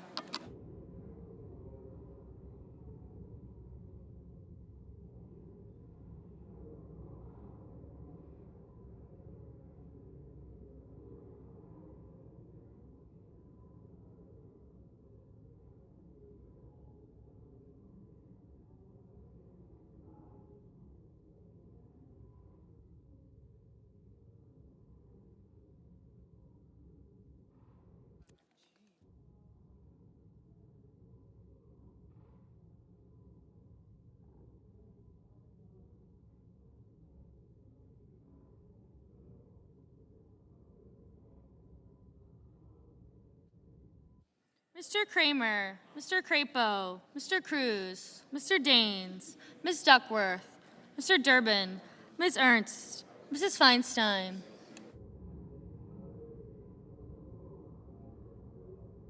Mrs. Fisher, Mrs. Gillibrand, Mr. Graham, Mr. Grassley,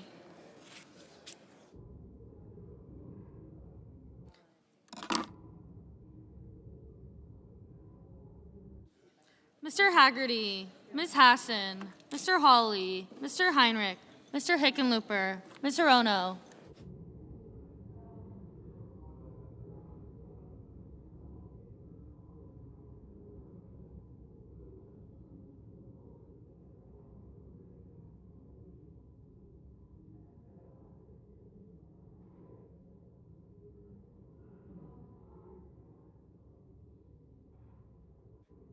Mr. Hoven, Mrs. Hyde-Smith, Mr. Inhofe, Mr. Johnson, Mr. Kane, Mr. Kelly, Mr. Kennedy, Mr. King, Ms. Klobuchar, Mr. Langford, Mr. Leahy, Mr. Lee, Mr. Lujan, Ms. Lummis, Mr. Manchin, Mr. Markey, Mr. Marshall, Mr. McConnell, Mr. Menendez.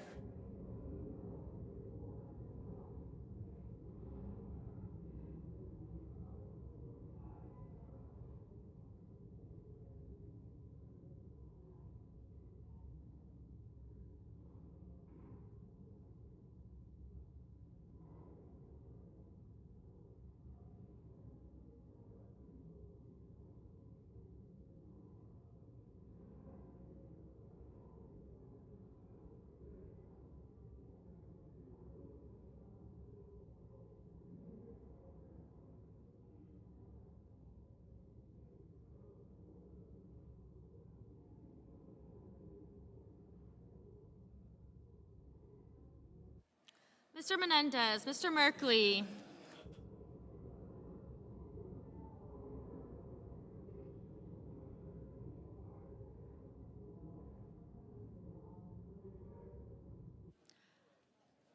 Mr. Moran, Ms. Murkowski, Mr. Murphy, Mrs. Murray, Mr. Ossoff, Mr. Padilla,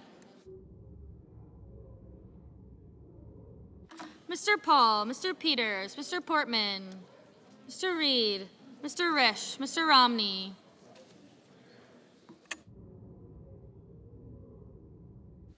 Ms. Rosen, Mr. Rounds, Mr. Rubio, Mr. Sanders, Mr. Sass, Mr. Schatz, Mr. Schumer, Mr. Scott of Florida, Mr. Scott of South Carolina, Mrs. Shaheen, Mr. Shelby, Ms. Sinema, Ms. Smith, Ms. Stabenow.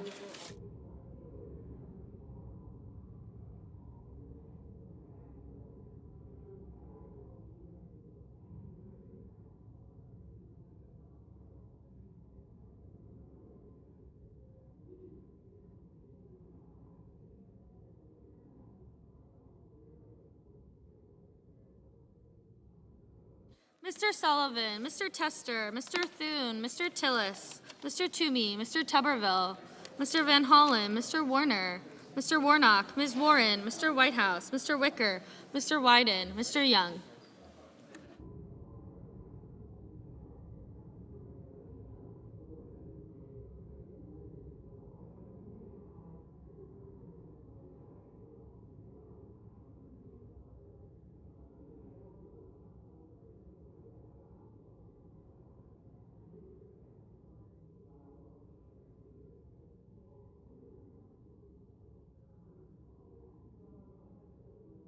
Senators voting in the affirmative: Barrasso, Blackburn, Bozeman, Braun, Cassidy, Collins, Cornyn, Cotton, Kramer, Crapo, Daines, Ernst, Fisher, Graham, Grassley, Hawley, Hoeven, Hyde-Smith, Inhofe, Johnson, Kennedy, Lankford, Lee, Lummis, Marshall, Moran, Murkowski, Portman, Risch, Romney, Rounds, Rubio, Scott of Florida, Shelby, Sullivan, Thune, Tillis, Toomey, Tuberville, Wicker, and Young.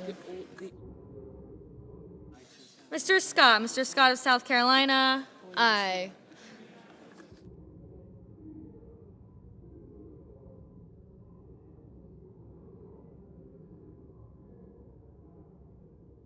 Mr. Burr, aye. Senators voting in the negative: Blumenthal, Booker, Brown, Cantwell, Cardin, Carper, Coons, Duckworth, Durbin, Feinstein, Gillibrand, Heinrich, Hirono, Kane, Kelly, Leahy, Manchin, Menendez, Merkley, Murray, Ossoff, Padilla, Peters, Reed, Rosen, Sanders, Sinema, Smith, Stabenow, Tester, Van Hollen, Warner, and Warnock. Mr. Sass, aye.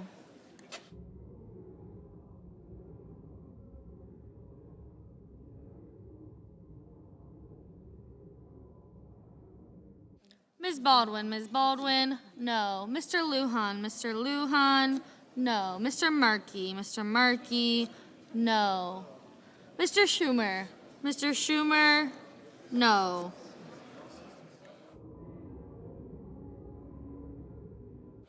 Mr. Hickenlooper, no. No.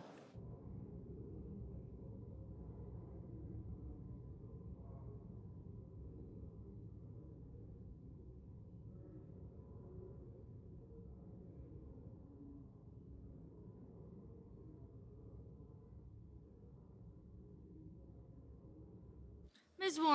Warren, no. Mrs. Capito, aye.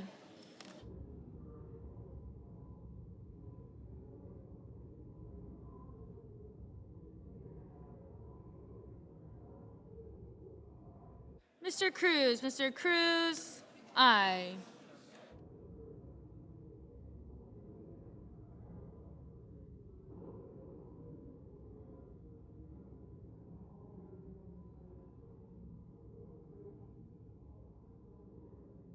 Mr. Casey, no.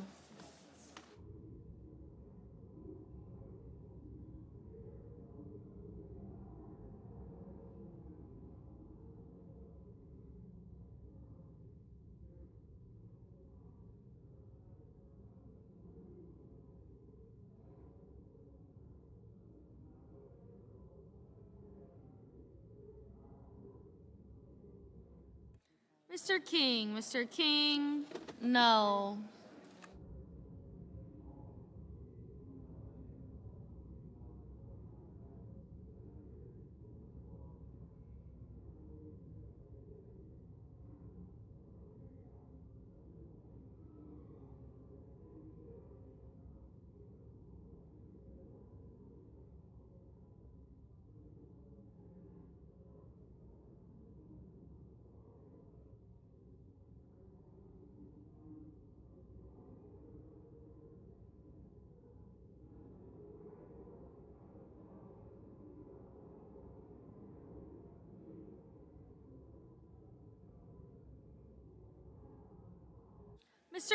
Mr. Paul, aye.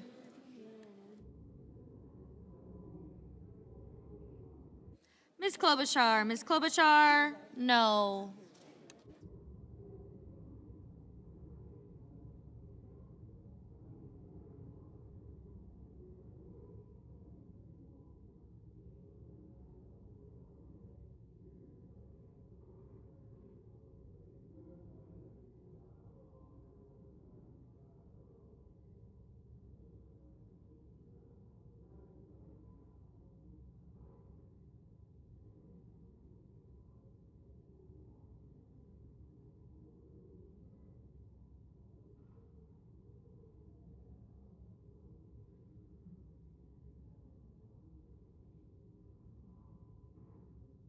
Mr. McConnell, aye.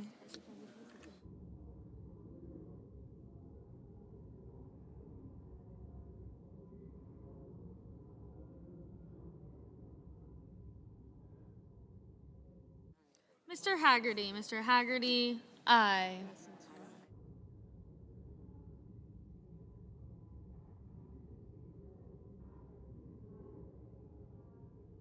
Ms. Cortez Masto, no.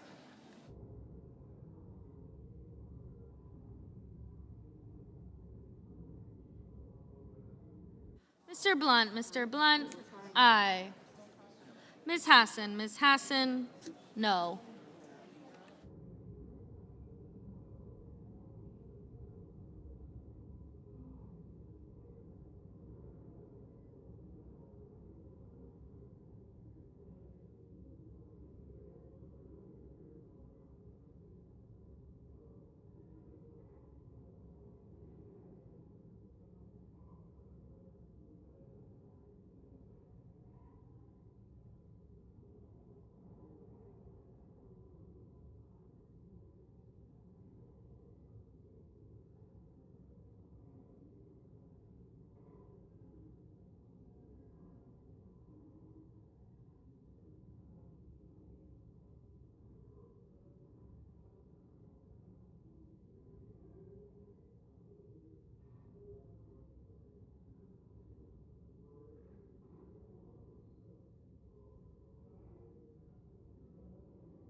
Mr. Wyden, no. Mrs. Shaheen, no. Who just said no? Mr. Schatz, no. Mr. Bennett, no.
Mr. Whitehouse. Mr. Whitehouse, no.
Mr. Murphy. Mr. Murphy, no.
We're ready? On this vote, the yeas are 50, the nays are 50, and the amendment is not agreed to. Okay. Mr. President? Senator from Montana. Mr. President, I ask unanimous consent that the following amendments be considered as one amendment, number 5487. That's 5425 Daines, 5361 Ernst, 5360 Fisher, 5224 Portman, 5411 Langford, 5454 Murkowski. I further ask that there be 2 minutes of debate equally divided on each division prior to the vote. Is there objection? Without objection, so ordered. Mr. President, my amendment. Senator is recognized.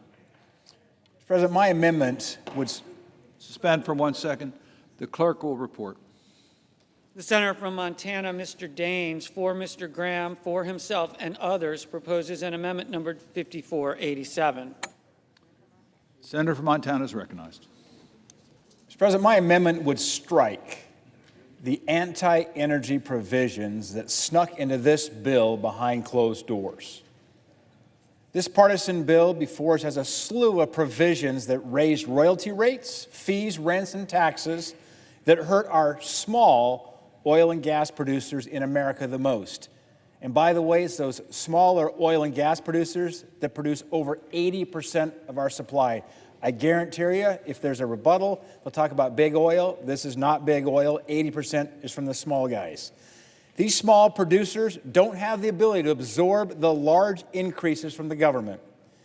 And if you raise prices for energy producers, you raise energy prices for Americans. It's not that complicated. If you want lower gas prices, vote yes.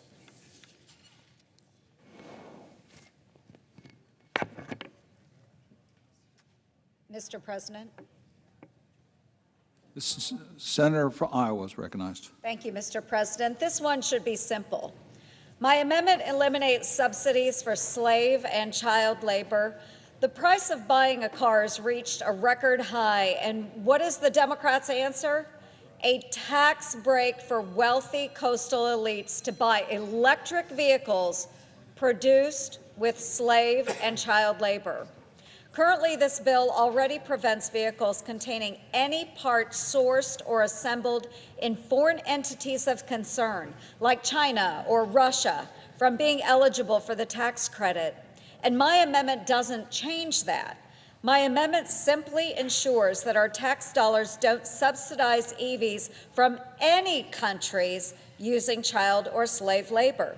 We all know the critical minerals that comprise EV batteries are largely mined in sub-Saharan Africa by companies abusing children, which are then assembled in Chinese-owned factories, many of which use slave labor. Subsidizing to the tune of $7,500 per person the purchase of a luxury vehicle for wealthy coastal elites that utilizes slave or child labor is a direct contradiction of our American values. We shouldn't be sacrificing on a clean conscience in exchange for a so-called cleaner car. I urge the adoption of the amendment. Mr. President.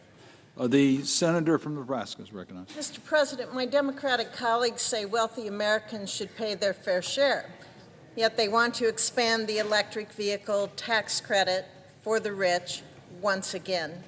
In this bill, there are two separate EV tax credits, one for people who want to buy new $80,000 vehicles and one for those who want to buy used EVs.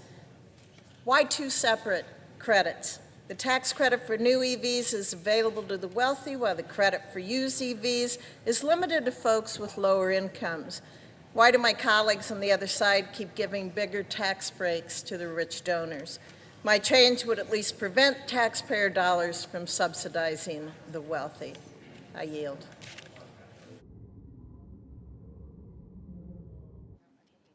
Senator from Ohio is recognized. So, Mr. President, this is a really easy one. let's trade bureaucracy and more funding in this bill for bureaucracy at the Department of Homeland Security for desperately needed technology along the southern border to stop deadly fentanyl from coming in to our communities. Tragically, over 100,000 Americans were killed last year, which is a record from drug overdoses. 2/3 of those overdoses were from these synthetic opioids like fentanyl. We know that the vast majority of that fentanyl originates with drug cartels in Mexico now, and there's a surge of these deadly drugs coming across our southern border. This amendment increases funding for Customs and Border Protection by $500 million for badly needed technology to detect fentanyl and other drugs. If you can believe it, right now only 2% of cars, 2%, and 14, 15, 16% maybe of commercial vehicles are being screened. Both GAO and the Department of Homeland Security, IG, have done reports saying we badly need this technology, and it's available. We need the funding. The funding is more than offset by reducing huge funding increases in this bill for this Office of Chief Readiness at Department of Homeland Security. So this money stays at DHS. Let's make it a higher priority to stop and detect these deadly poisons coming into our communities. The senator from Oklahoma is recognized. Mr. President, this is an amendment from Senator Barrasso and I. It's very straightforward. If you're a restaurant, you can deduct your business expenses. That's normal tax code. If you're a hardware store, you can deduct your business expenses. That's normal operation. Since 1913, intangible drilling costs have been the tax deductions for oil and gas. IDC's intangible drilling costs since 1913 have been set aside for preparing the space, doing all the labor costs, the services, the normal business operations for 100 years until now. Slipped into this bill yesterday, into the base tax, strips away the tax deductions for oil and gas companies, what has been in place for over 100 years. If you're a wind farm, you can use renewable energy credits to take your tax rate down to zero, because you can deduct your normal business expenses as well. If you're a coal company, you can use 45Q. But if you're oil and gas, your prices are going up. Americans should remember this bill when they fill up in the days ahead and when the people in their communities are trying to get a job with oil and gas. The senator from Alaska is recognized. Mr. President, the United States mineral security has really become our Achilles heel. It's a significant threat to our economy, to our competitiveness, to our security, and to our geopolitical leverage, all at the same time.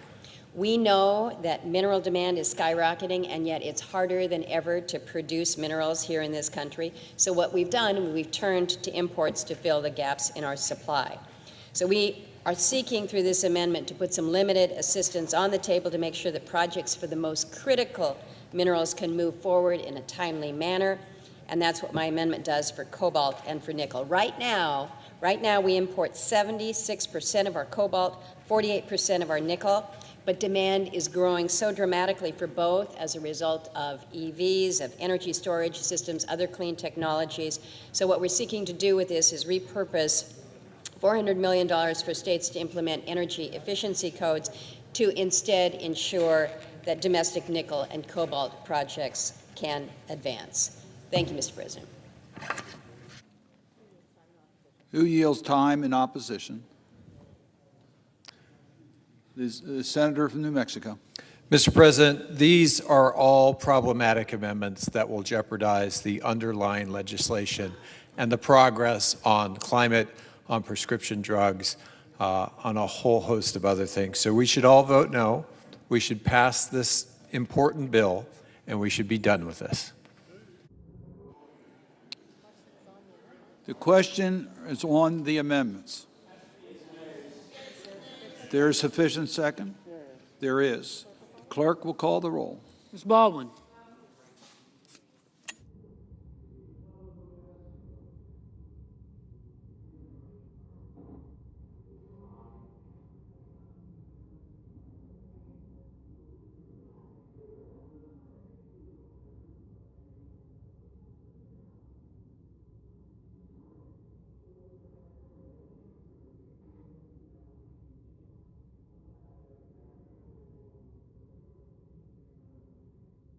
Mr. Barrasso.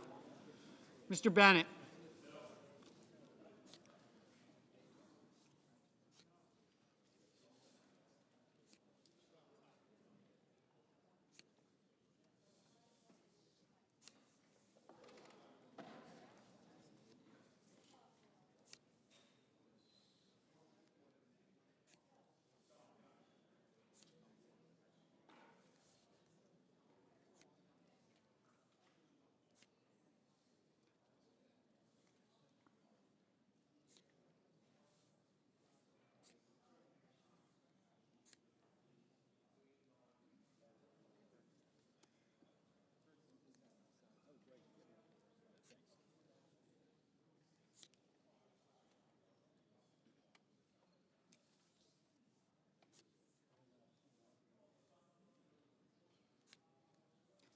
Mrs. Blackburn, Mr. Blumenthal,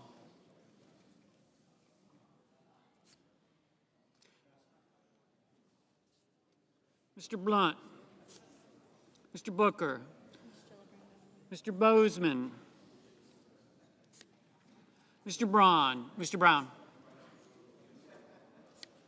Mr. Burr, Ms. Cantwell,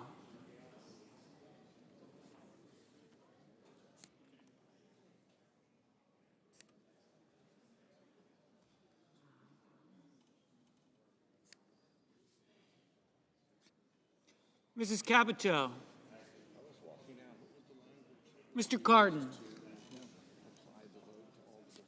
Mr. Carper, Mr. Casey, Mr. Cassidy, Ms. Collins, Mr. Coons,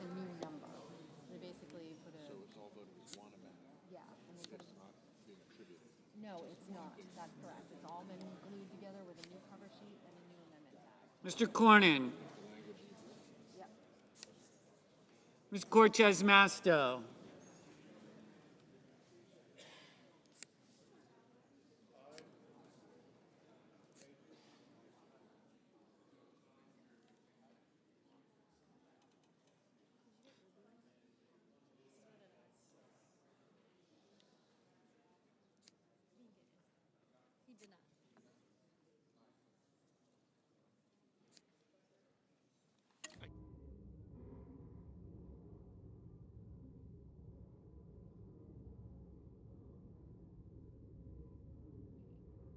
Mr. Cotton, Mr. Kramer, Mr. Crapo, Mr. Cruz, Mr. Daines, Ms. Duckworth, Mr. Durbin, Ms. Ernst,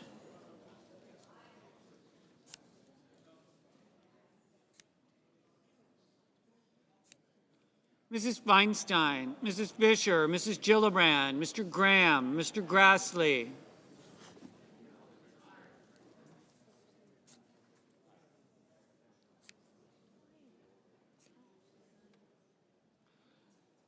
Mr. Haggerty, Ms. Hassan, Mr. Hawley, Mr. Heinrich, Mr. Hickenlooper, Ms. Rono, Mr. Hoven,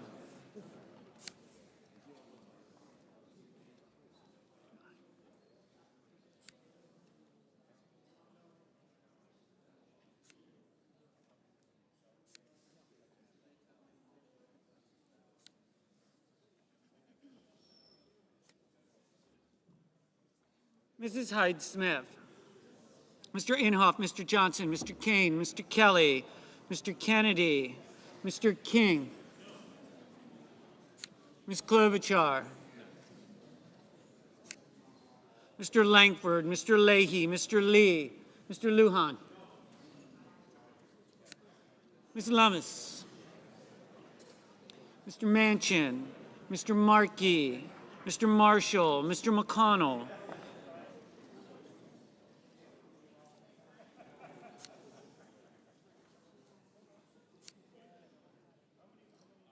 Mr. Menendez,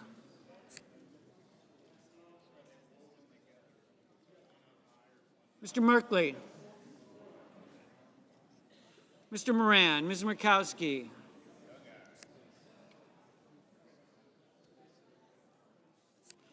Mr. Murphy, Mrs. Murray, Mr. Ossoff, Mr. Padilla, Mr. Paul, Mr. Peters,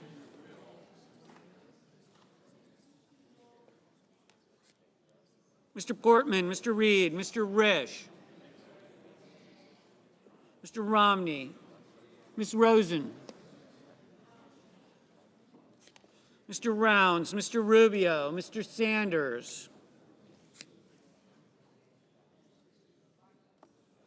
Mr. Sass, Mr. Schatz, Mr. Schumer, Mr. Scott of Florida, Mr. Scott of South Carolina, Mrs. Shaheen, Mr. Shelby, Ms. Sinema, Ms. Smith, Ms. Stabenow, Mr. Sullivan, Mr. Tester, Mr. Thune, Mr. Tillis, Mr. Toomey, Mr. Tuberville, Mr. Van Hollen, Mr. Warner, Mr. Warnock, Ms. Warren, Mr. Whitehouse, Mr. Wicker, Mr. Wyden, Mr. Young.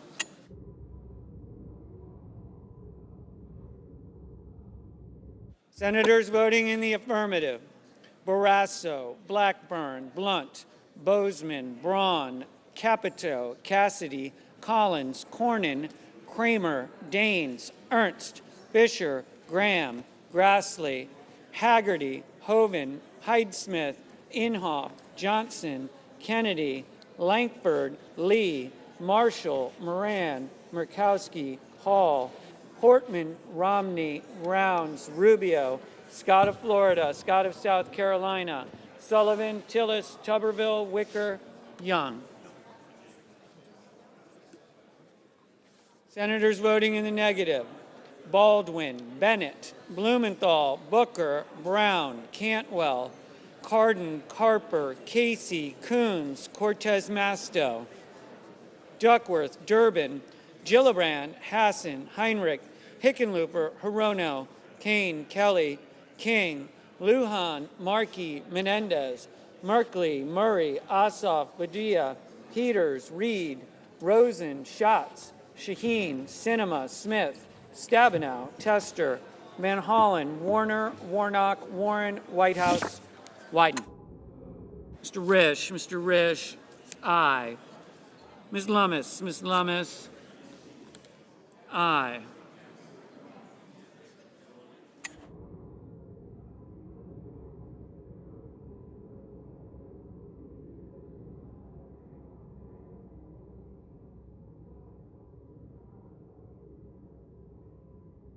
Mr. Cotton, aye.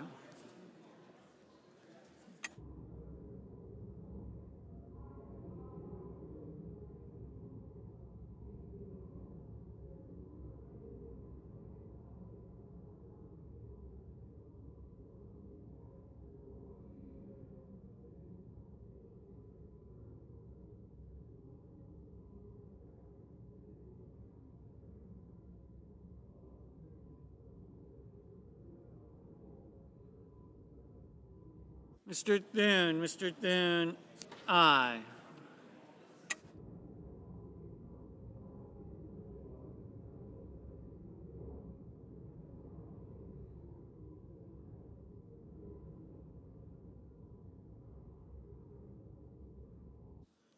Mr. Toomey, aye. Mr. Sass, aye.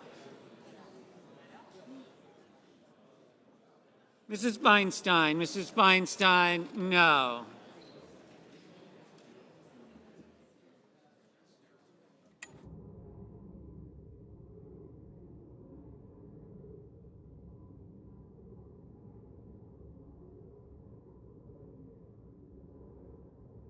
Ms. Klobuchar, no.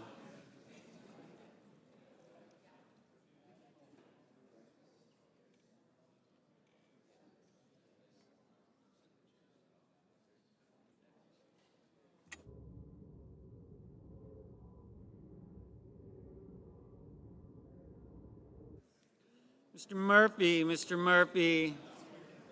no.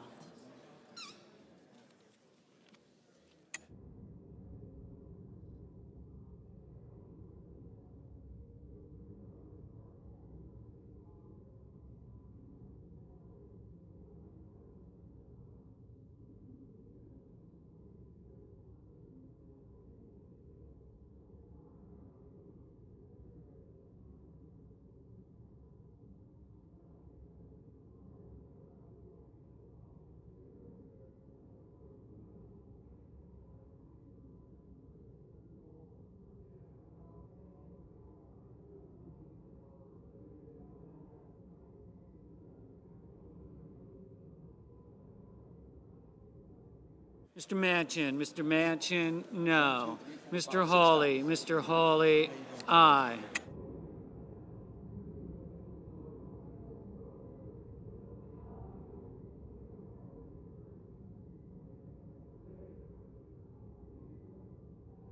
Mr. Crapo, aye.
Mr. Burr, aye.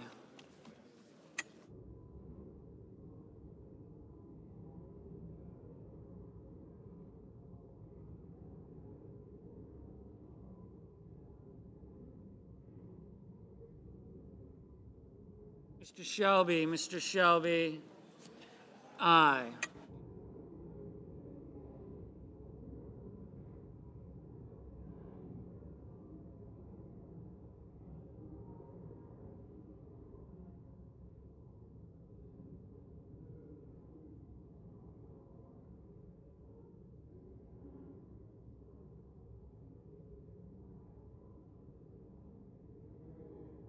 Mr. Schumer. Mr. Schumer, no. Mr. Cruz. Mr. Cruz, aye.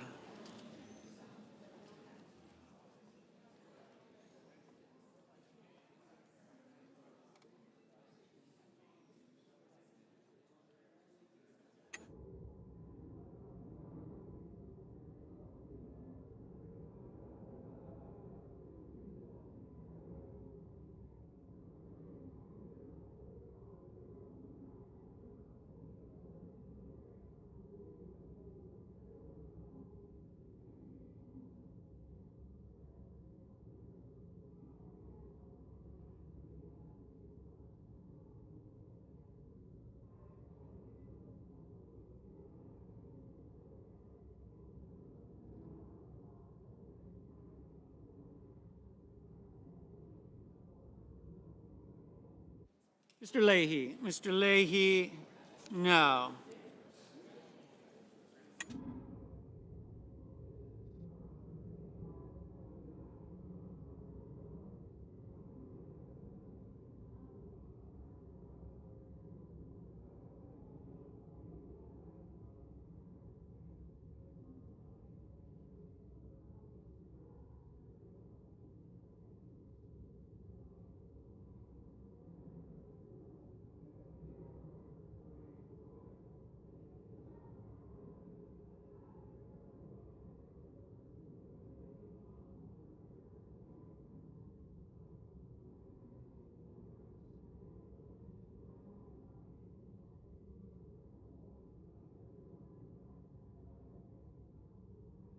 Mr. McConnell. Mr. McConnell, aye.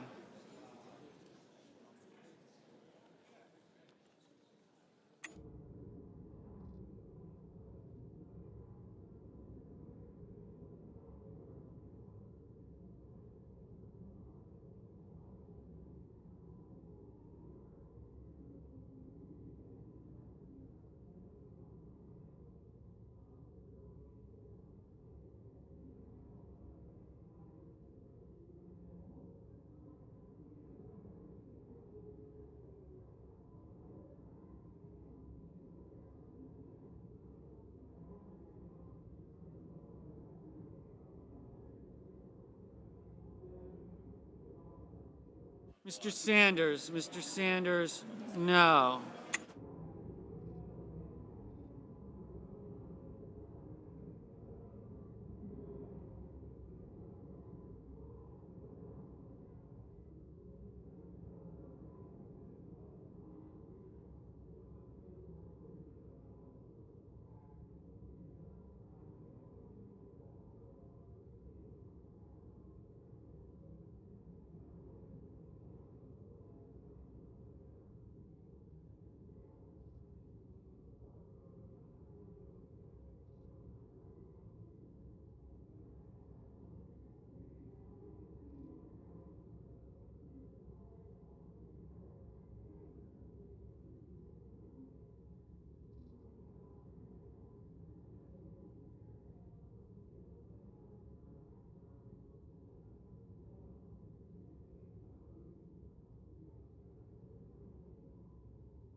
On this vote, the yeas are 50, the nays are 50, and the motion is not agreed to.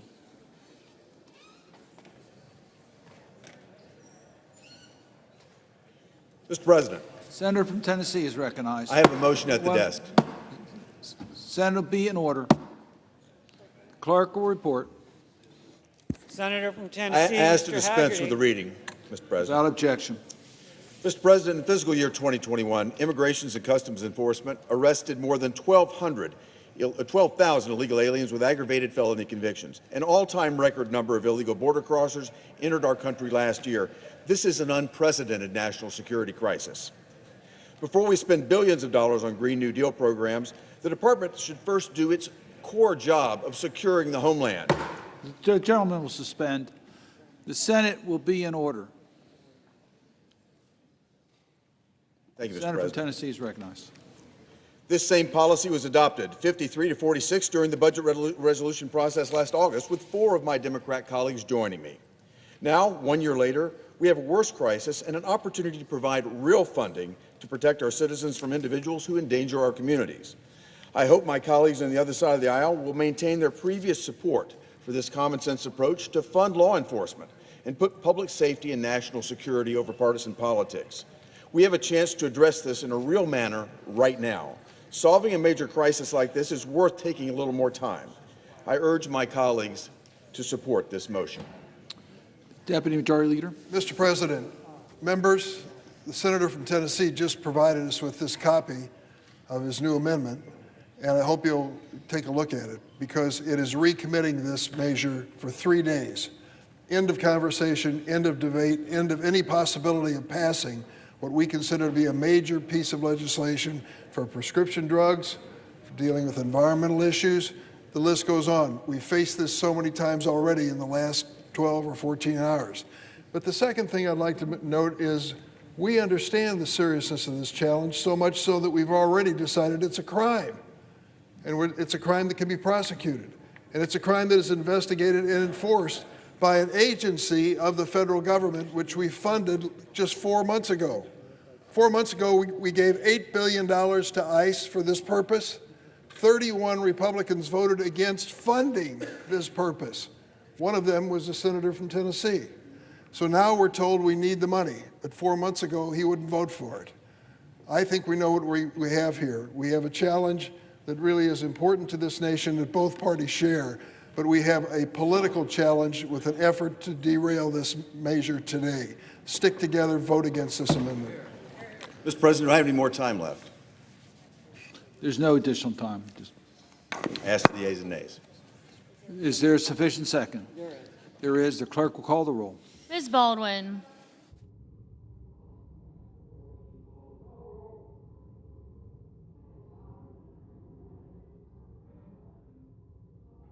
Call it. Mr. Barrasso. Mr. Bennett.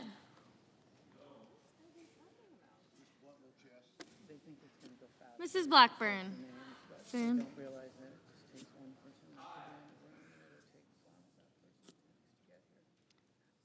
Blackburn. Mr. Blumenthal.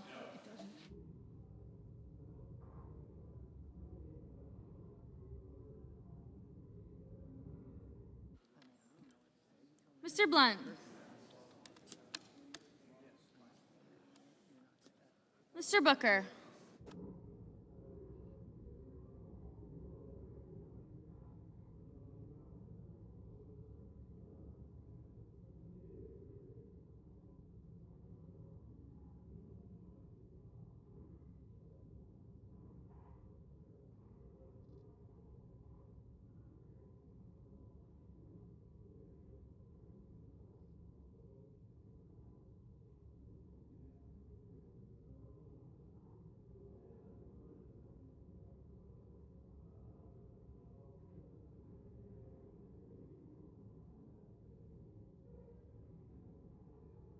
Mr. Bozeman, Mr. Braun, Mr. Brown, Mr. Burr, Ms. Cantwell, Mrs. Capito, Mr. Cardin, Mr. Carper, Mr. Casey. Mr. Cassidy, Ms. Collins, Mr. Coons,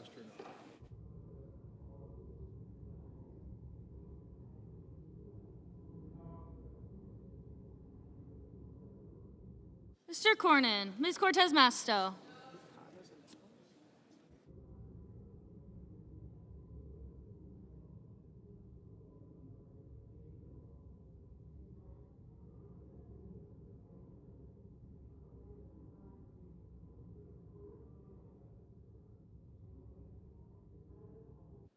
Mr. Cotton, Mr. Kramer, Mr. Crapo, Mr. Cruz, Mr. Daines, Ms.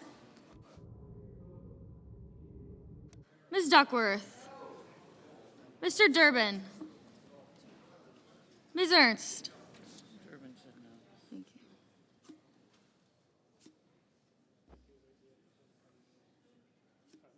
Mrs. Feinstein, Mrs. Fisher, Mrs. Gillibrand, Mr. Graham, Mr. Grassley, Mr. Haggerty, Ms. Hassan,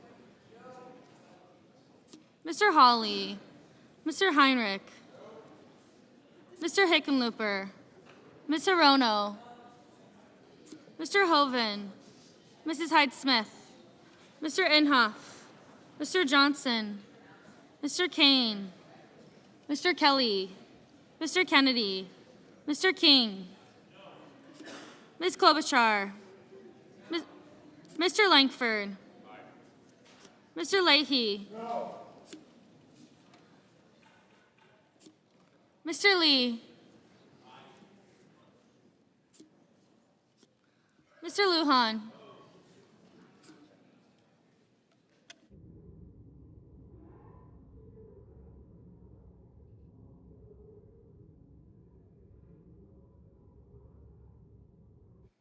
Ms. Lummis, Mr. Manchin, Mr. Markey, Mr. Marshall, Mr. McConnell, Mr. Menendez, Mr. Merkley, Mr. Moran, Ms. Murkowski, Mr. Murphy, Mrs. Murray,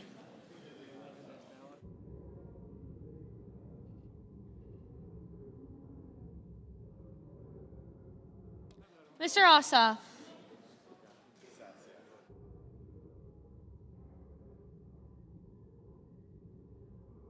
Mr. Padilla, Mr. Paul, Mr. Peters, Mr. Portman, Mr. Reed, Mr. Risch, Mr. Romney, Ms. Rosen, Mr. Rounds, Mr. Rubio,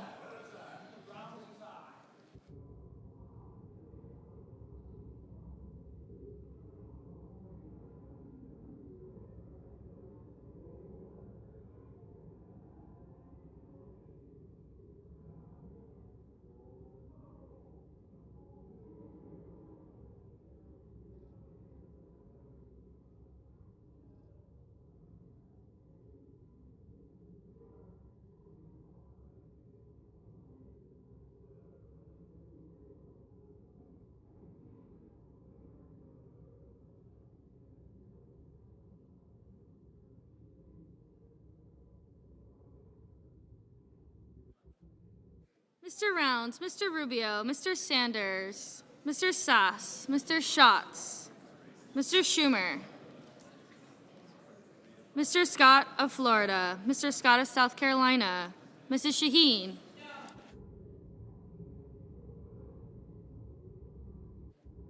Mr. Shelby, Ms. Sinema, Ms. Smith, Ms. Stabenow, Mr. Sullivan, Mr. Tester, Mr. Thune, Mr. Tillis, Mr. Toomey, Mr. Tuberville, Mr. Van Hollen, Mr. Warner, Mr. Warnock, Ms. Warren, Mr. Whitehouse, Mr. Wicker, Mr. Wyden, Mr. Young,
Senators voting in the affirmative: Barrasso, Blackburn, Blunt, Bozeman, Braun, Burr, Capito, Cassidy, Cornyn, Cotton, Kramer, Crapo, Daines, Fisher, Graham, Grassley, Haggerty, Hawley, Hoven, Hyde-Smith, Inhofe, Kennedy, Langford, Lee, Lummis, Marshall, Moran, Paul, Portman, Risch, Romney, Rounds, Rubio, Sass, Scott of Florida, Shelby, Thune, Tillis, Toomey, Tuberville, Wicker, and Young.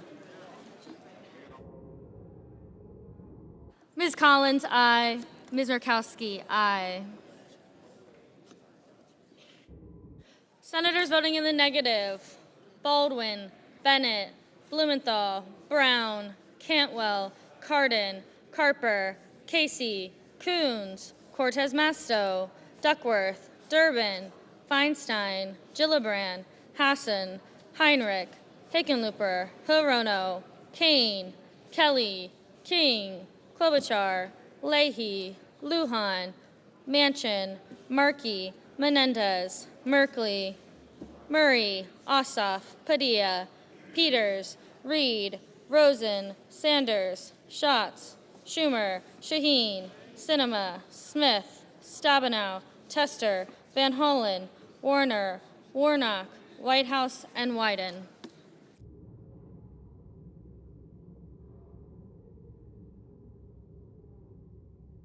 Ms. Warren, no.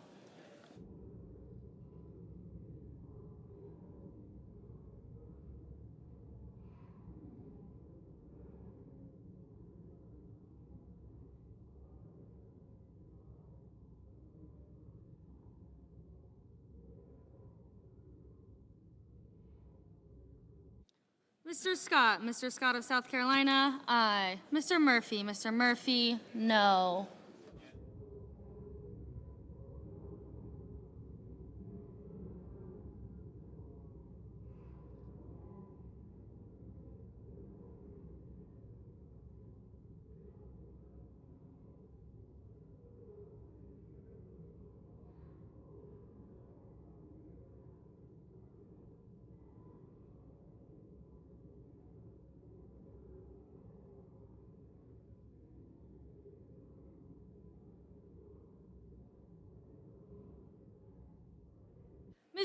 Ms. Ernst, aye.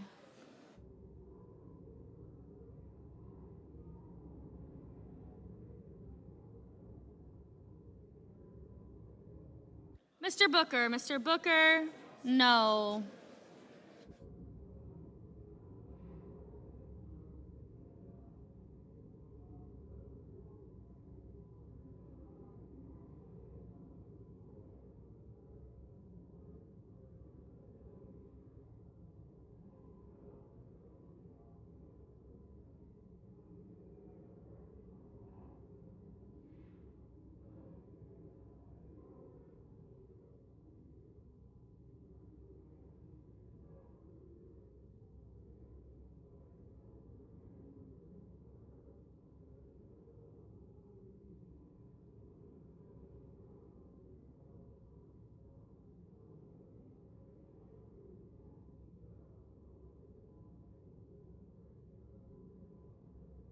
Mr. Cruz, aye.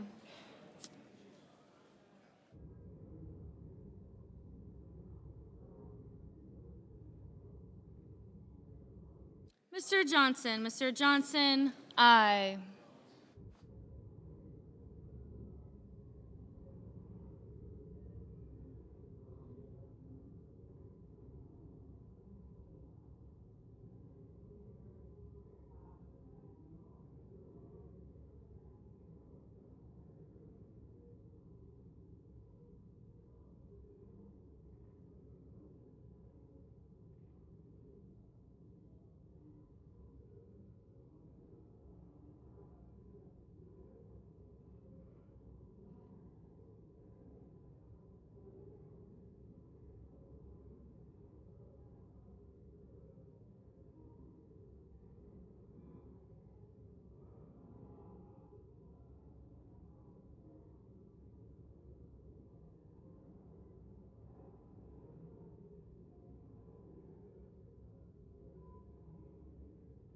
Mr. McConnell. Mr. McConnell, aye.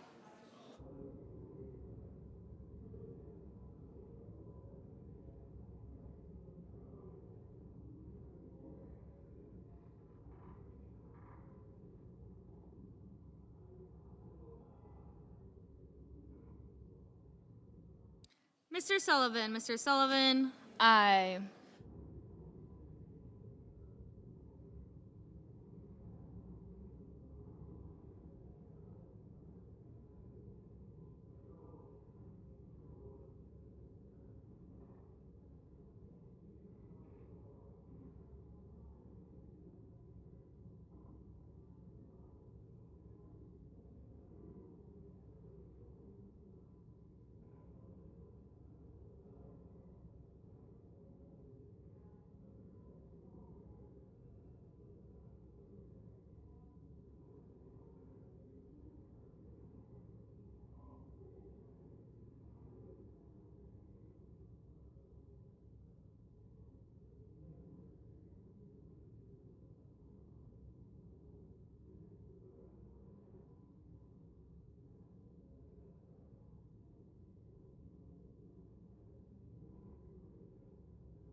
On this vote, the yeas are 50, the nays are 50, and the motion is not agreed to.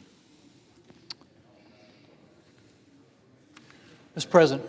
Senator from South Dakota. Mr. President, I call up my amendment number 5472 and ask that it be reported by number.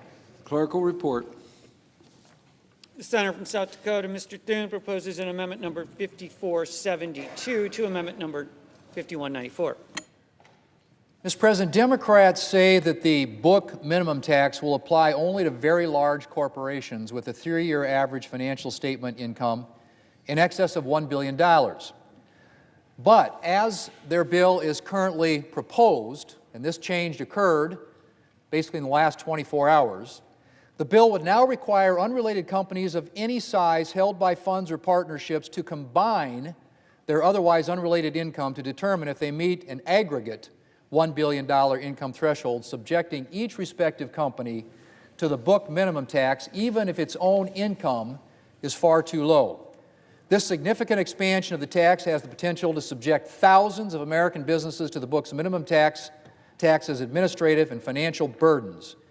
The nonpartisan Joint Committee on Taxation said this change would raise $35 billion in taxes on potentially thousands of small and medium-sized businesses, not merely 100 or so large companies, as our Democrat friends would have you believe.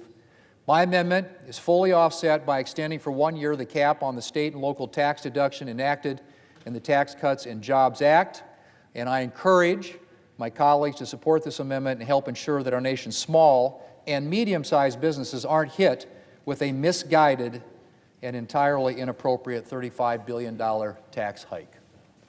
Mr. President. Senator from Oregon. Mr. President, there are no tax increases on small business in our bill.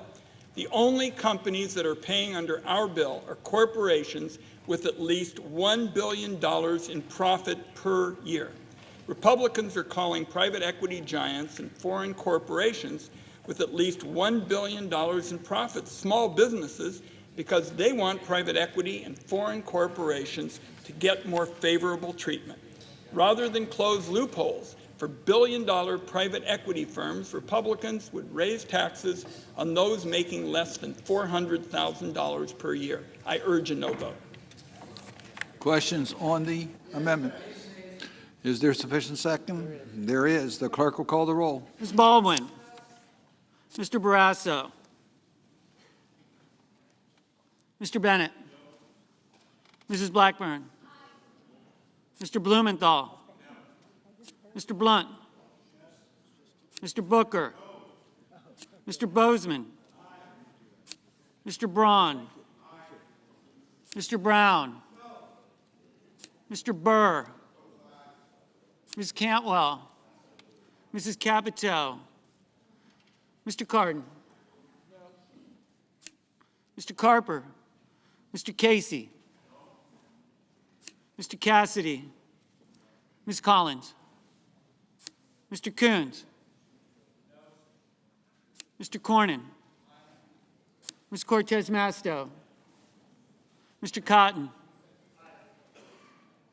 Mr. Kramer. Mr. Crapo. Mr. Cruz. Mr. Daines. Ms. Duckworth. Mr. Durbin. Ms. Ernst. Mrs. Feinstein. Mrs. Fisher. Mrs. Gillibrand. Mr. Graham. Mr. Grassley. Mr. Haggerty.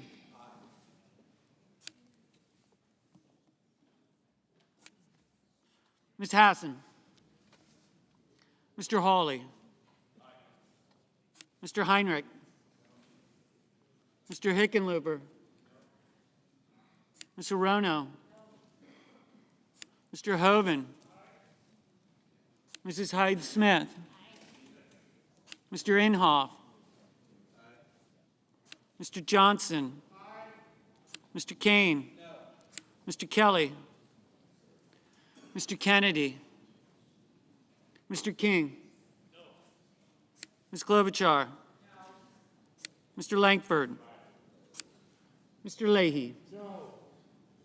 Mr. Lee. Mr. Lujan. Ms. Lummis. Mr. Manchin. Mr. Markey. Mr. Marshall. Mr. McConnell. Mr. Menendez. Mr. Merkley. Mr. Moran. Ms. Murkowski. Mr. Murphy. Mrs. Murray. Mr. Ossoff. Mr. Padilla. Mr. Paul. Mr. Peters. Mr. Portman. Mr. Reed. Mr. Risch. Mr. Romney. Ms. Rosen. Mr. Rounds. Mr. Rubio. Mr. Sanders. Mr. Sass. Mr. Schatz. Mr. Schumer. Mr. Scott of Florida. Mr. Scott of South Carolina. Mrs. Shaheen. Mr. Shelby. Ms. Sinema. Ms. Smith. Ms. Stabenow. Mr. Sullivan. Mr. Tester. Mr. Thune. Mr. Tillis. Mr. Toomey. Mr. Tuberville. Mr. Van Hollen. Mr. Warner. Mr. Warnock. Ms. Warren. Mr. Whitehouse. Mr. Wicker. Mr. Wyden.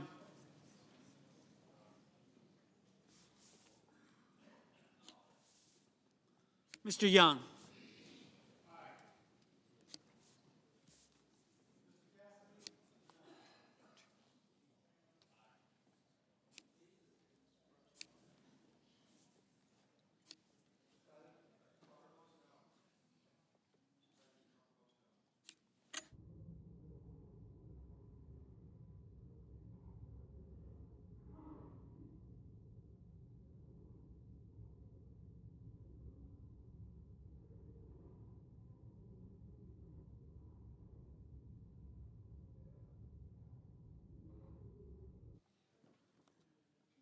Senators voting in the affirmative: Barrasso, Blackburn, Blunt, Bozeman, Braun, Burr, Capito, Cassidy, Collins, Cornyn, Cotton, Crapo, Cruz, Daines, Ernst, Fisher, Graham, Grassley, Haggerty, Hawley, Hoven, Hyde-Smith, Inhofe, Johnson, Kelly, Kennedy, Langford, Lee, Lummis, Marshall, McConnell, Moran, Paul, Portman, Risch, Romney, Rounds, Rubio, Sass, Scott of Florida, Shelby, Sinema, Sullivan, Thune, Tillis, Toomey, Tuberville, Wicker, Young.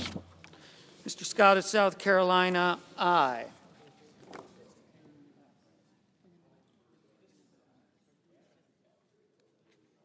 Mr. Kramer, aye. Mr. Ossoff, aye. Senators voting in the negative: Baldwin, Bennett, Blumenthal, Booker, Brown, Cantwell, Cardin, Carper, Casey, Coons, Duckworth, Durbin, Feinstein, Gillibrand, Heinrich, Hickenlooper, Hirono, Kane, King, Klobuchar, Leahy, Lujan, Manchin, Markey, Menendez, Merkley, Murphy, Murray, Padilla, Peters, Reed, Rosen, Sanders, Schatz, Schumer, Shaheen, Smith, Stabenow, Tester, Van Hollen, Warner, Warren, Whitehouse, Wyden.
Mr. Warnock, aye.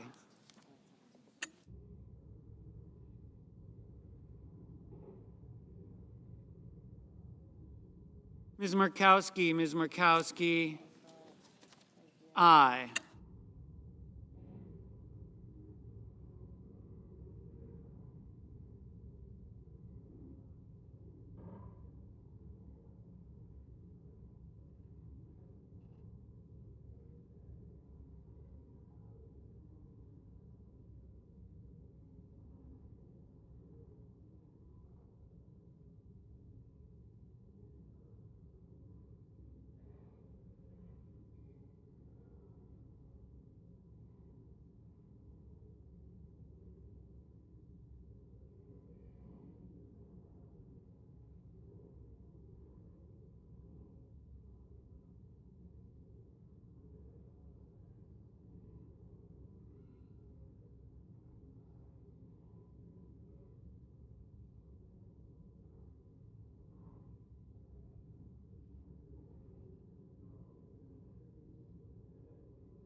Ms. Hassan, Aye.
Ms. Cortez Masto. Ms. Cortez Masto, aye. Ms. Rosen. Ms. Rosen, aye.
Ready, go ahead. On this measure, the yeas are 57 and the nays are 43, and the amendment is agreed to. Mr. President, Senator from Virginia. Mr. President, I have an amendment at the desk, and I ask for its immediate consideration. The clerk will report. The senator from Virginia, Mr. Warner, proposes an amendment numbered 5488 I to ask amendment numbered. Unanimous consent to dispense with the reading. Without objection. Mr. President, the end is near. I hope. For those of us on this side of the aisle who've worked long and hard, this is the last substantive action we have to take before final passage of a historic piece of legislation. Recognizing, and I want to thank the senators on both sides of the aisle for the productive discussions in the last vote on a difficult issue that my amendment would address. My amendment would simply strike the offset in the previous amendment, known as the state and local tax deduction, and replace it with a 2-year extension of a so-called loss limitation policy that has bipartisan support over many years. This was first employed under President Trump, was then employed by the Democrats. Everyone on this side of the aisle has voted for this pay for. $52 billion, which more than offsets the $35 billion that were taken from the previous amendment.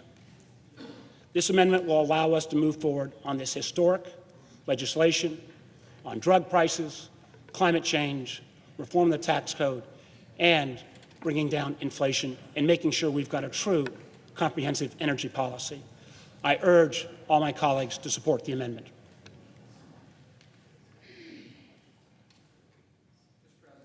The senator from South Dakota.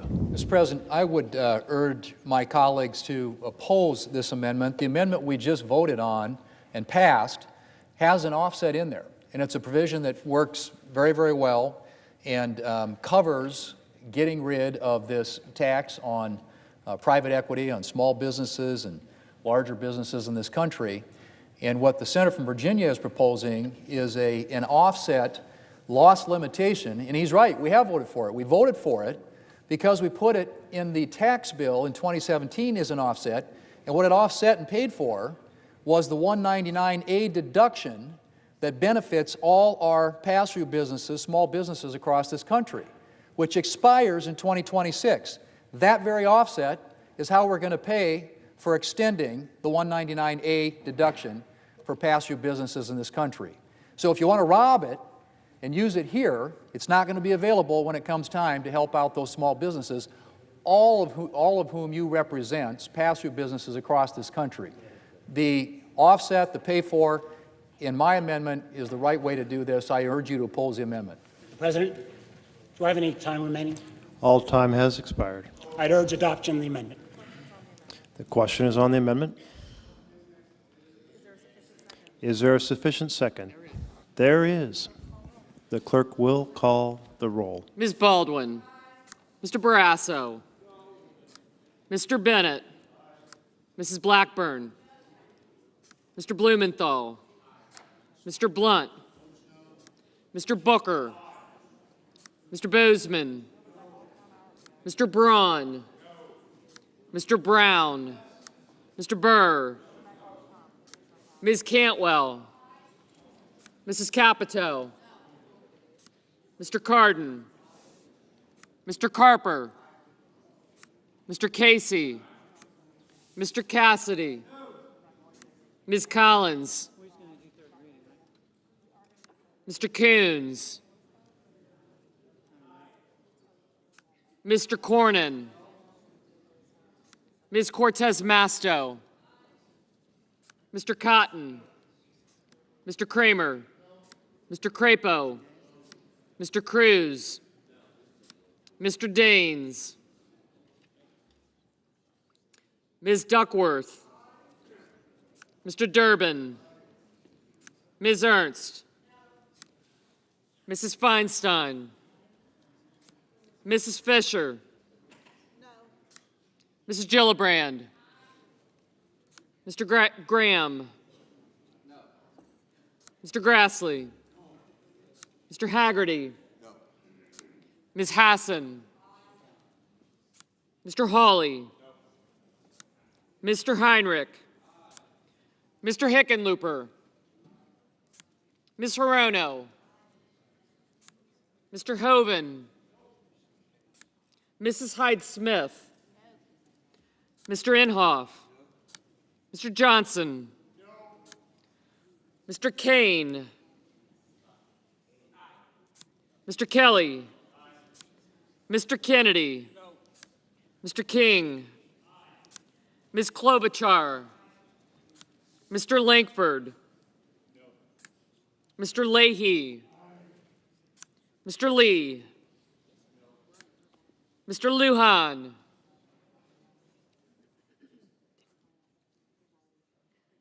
Ms. Lummis, Mr. Manchin, Mr. Markey, Mr. Marshall, Mr. McConnell, Mr. Menendez, Mr. Merkley, Mr. Moran, Ms. Murkowski, Mr. Murphy, Mrs. Murray, Mr. Ossoff,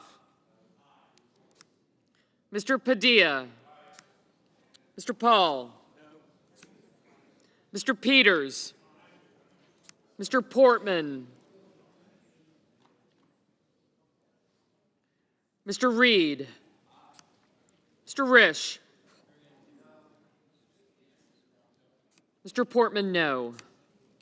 Mr. Romney, Ms. Rosen, Mr. Rounds, Mr. Rubio, Mr. Daines, no. Mr. Sanders, Mr. Sass, Mr. Schatz, Mr. Schumer, Mr. Scott of Florida, Mr. Scott of South Carolina, Mrs. Shaheen, Mr. Shelby, Ms. Sinema, Ms. Smith, Ms. Stabenow, Mr. Sullivan, Mr. Tester, Mr. Thune,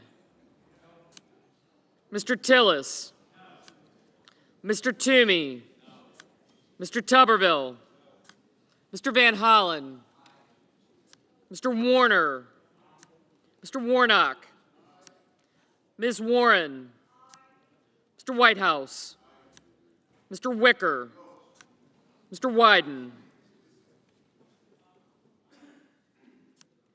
Mr. Young.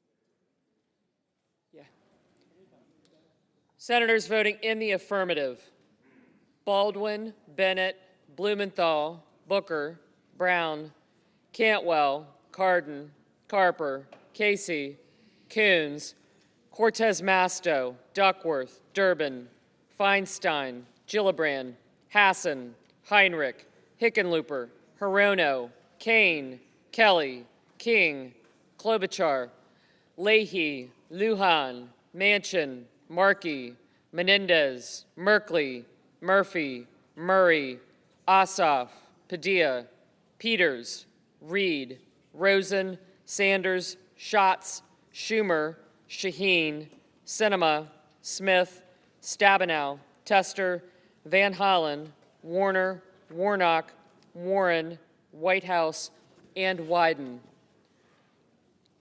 Senators voting in the negative: Barrasso, Blackburn, Blunt, Bozeman, Braun, Burr, Capito, Cassidy, Collins, Cornyn, Cotton, Kramer, Crapo, Cruz, Daines, Ernst, Fisher, Graham, Grassley, Haggerty, Hawley, Hoeven, Heidsmith, Inhofe, Johnson, Kennedy, Lankford, Lee, Lummis, Marshall, McConnell, Moran, Murkowski, Paul, Portman, Risch, Romney, Rounds, Rubio, Sass, Scott of Florida, Scott of South Carolina, Shelby, Sullivan, Thune, Tillis, Toomey, Tuberville, Wicker, and Young.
Mr. Lujan, aye.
Ready? Okay. On this vote, the yeas are 50, the nays are 50. The Senate being equally divided, the Vice President votes in the affirmative, and the amendment is agreed to. Madam President, Madam Vice President, President. Majority Leader. I know of no further amendments to the substitute. There are no further amendments. The question on the adoption of the substitute as amended. All those in favor say aye. Aye. All those opposed, no. The ayes appear to have it. The ayes do have it. The substitute as amended is agreed to. The clerk will read the title of the bill for the third time. Counter number 464, H.R. 5376, an act to provide for reconciliation pursuant to Title II of S-Conres 14. Madam President. Mr. Majority Leader. Madam President, it's been a long, tough, and winding road, but at last, we have arrived.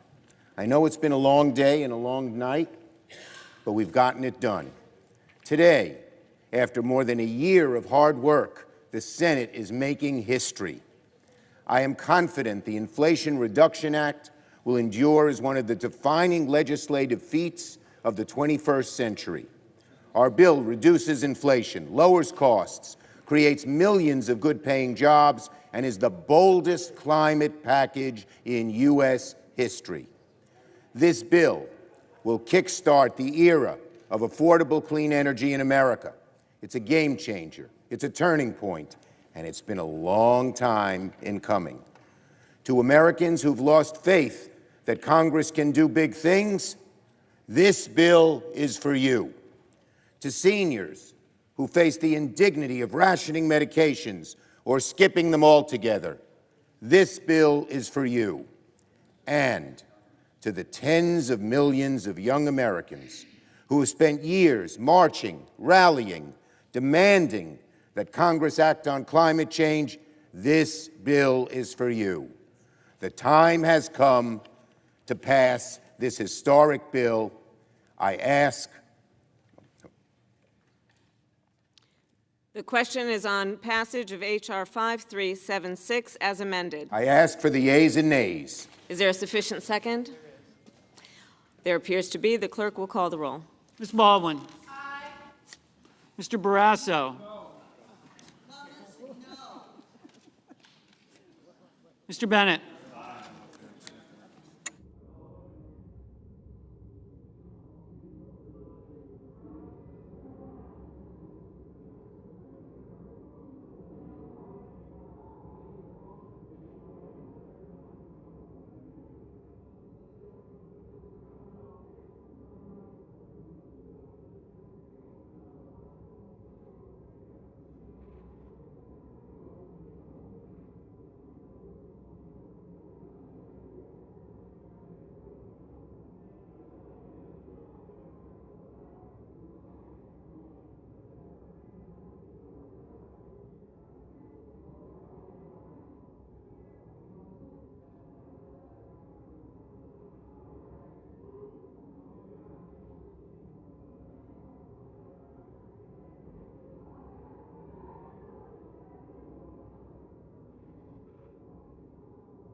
My brain.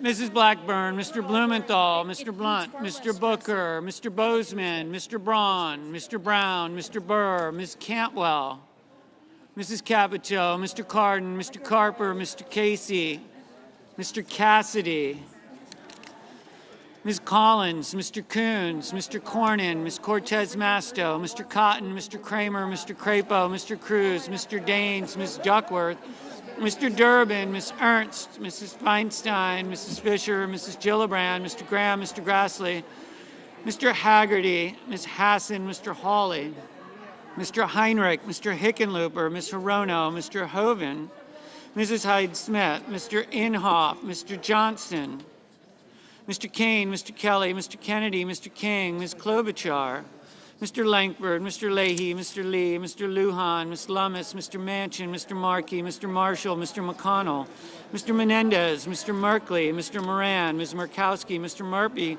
Mrs. Murray, Mr. Ossoff, Mr. Padilla, Mr. Paul, Mr. Peters, Mr. Portman, Mr. Reed, Mr. Risch, Mr. Romney, Ms. Rosen, Mr. Rounds, Mr. Rubio, Mr. Sanders, Mr. Sass,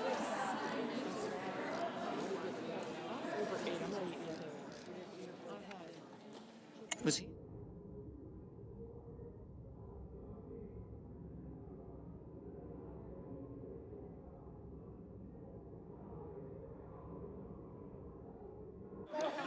Mr. Schatz, Mr. Schumer, Mr. Scott of Florida, Mr. Scott of South Carolina, Mrs. Shaheen, Mr. Shelby, Ms. Sinema, Ms. Smith, Ms. Stabenow, Mr. Sullivan, Mr. Tester, Mr. Thune, Mr. Tillis, Mr. Toomey, Mr. Tuberville, Mr. Van Hollen, Mr. Warner, Mr. Warnock, Ms. Warren, Mr. Whitehouse, Mr. Wicker, Mr. Wyden, Mr. Young.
Mr. Markey. Mr. Markey, aye.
Just this one? Okay, start here.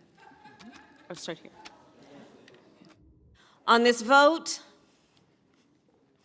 the yeas are 50, the nays are 50. The Senate being equally divided, the Vice President votes in the affirmative, and the bill, as amended, is passed.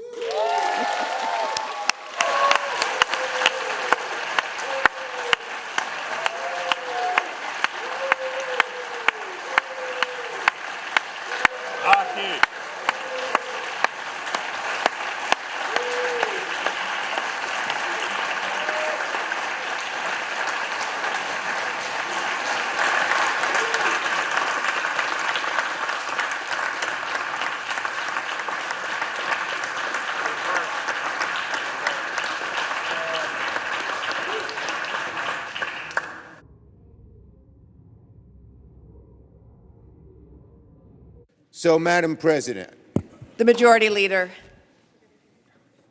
got to compose myself a little here.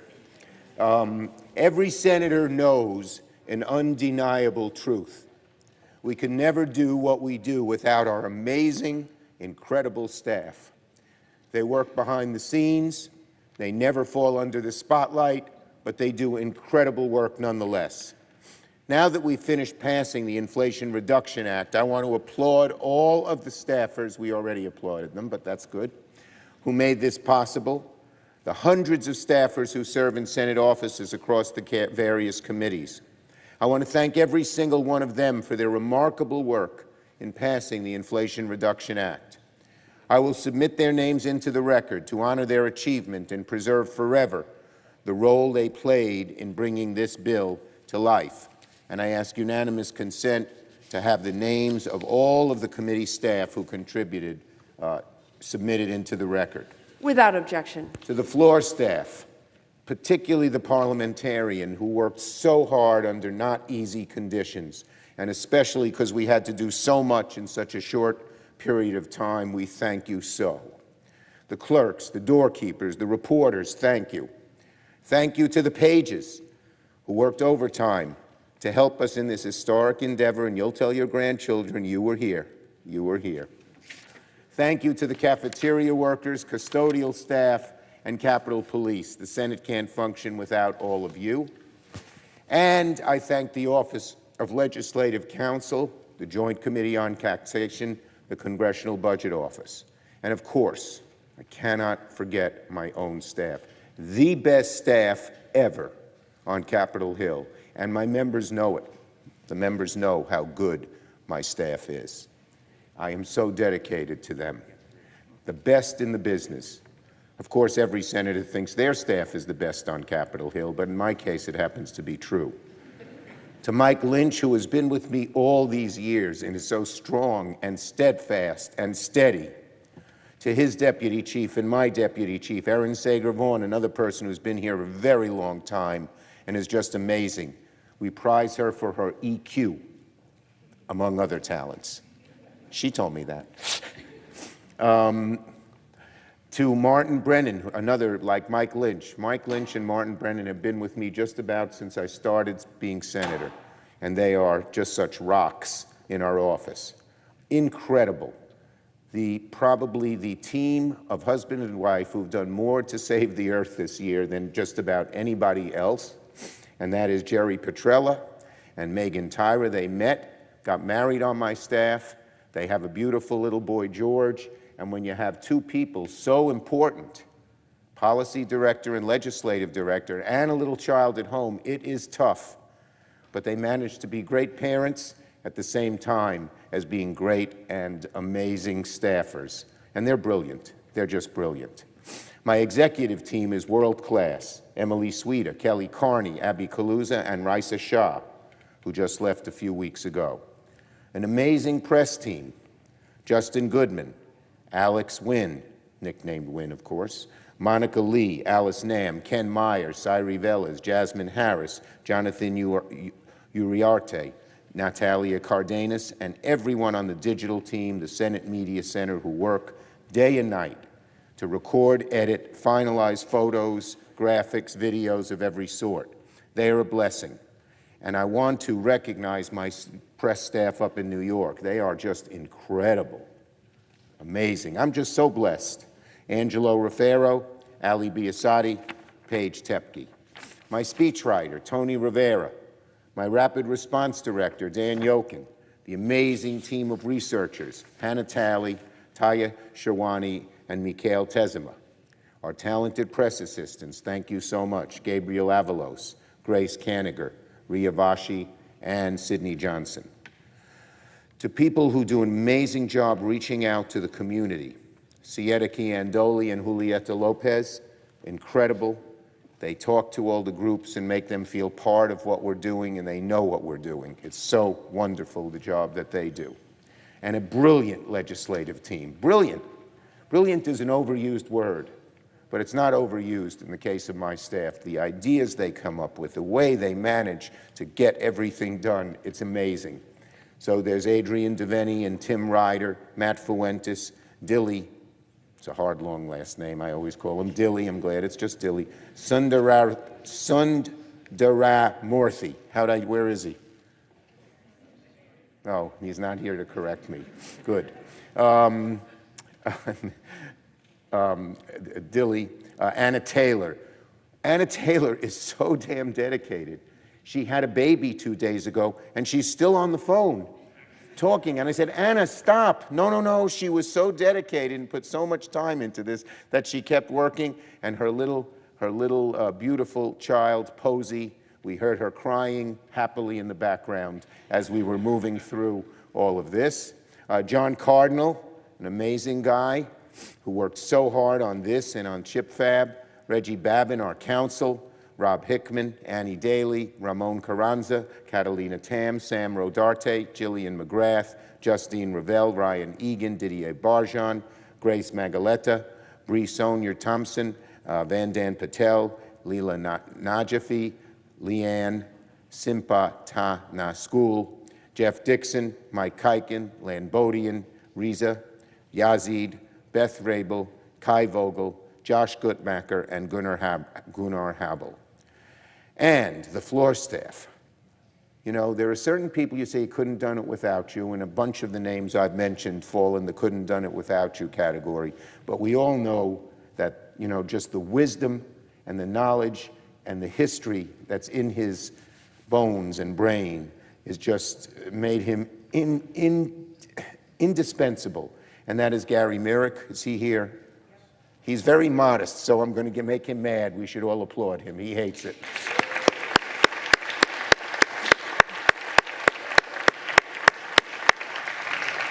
And of course, Tricia Engel, his great deputy, and the wonderful team on the floor and in the cloakroom, Stephanie Payon, Rachel Jackson, Nate Orsler, Daniel Tinsley, Brad Watt, Jackie Usick, Malik Simmons, and Miriam Wheatley.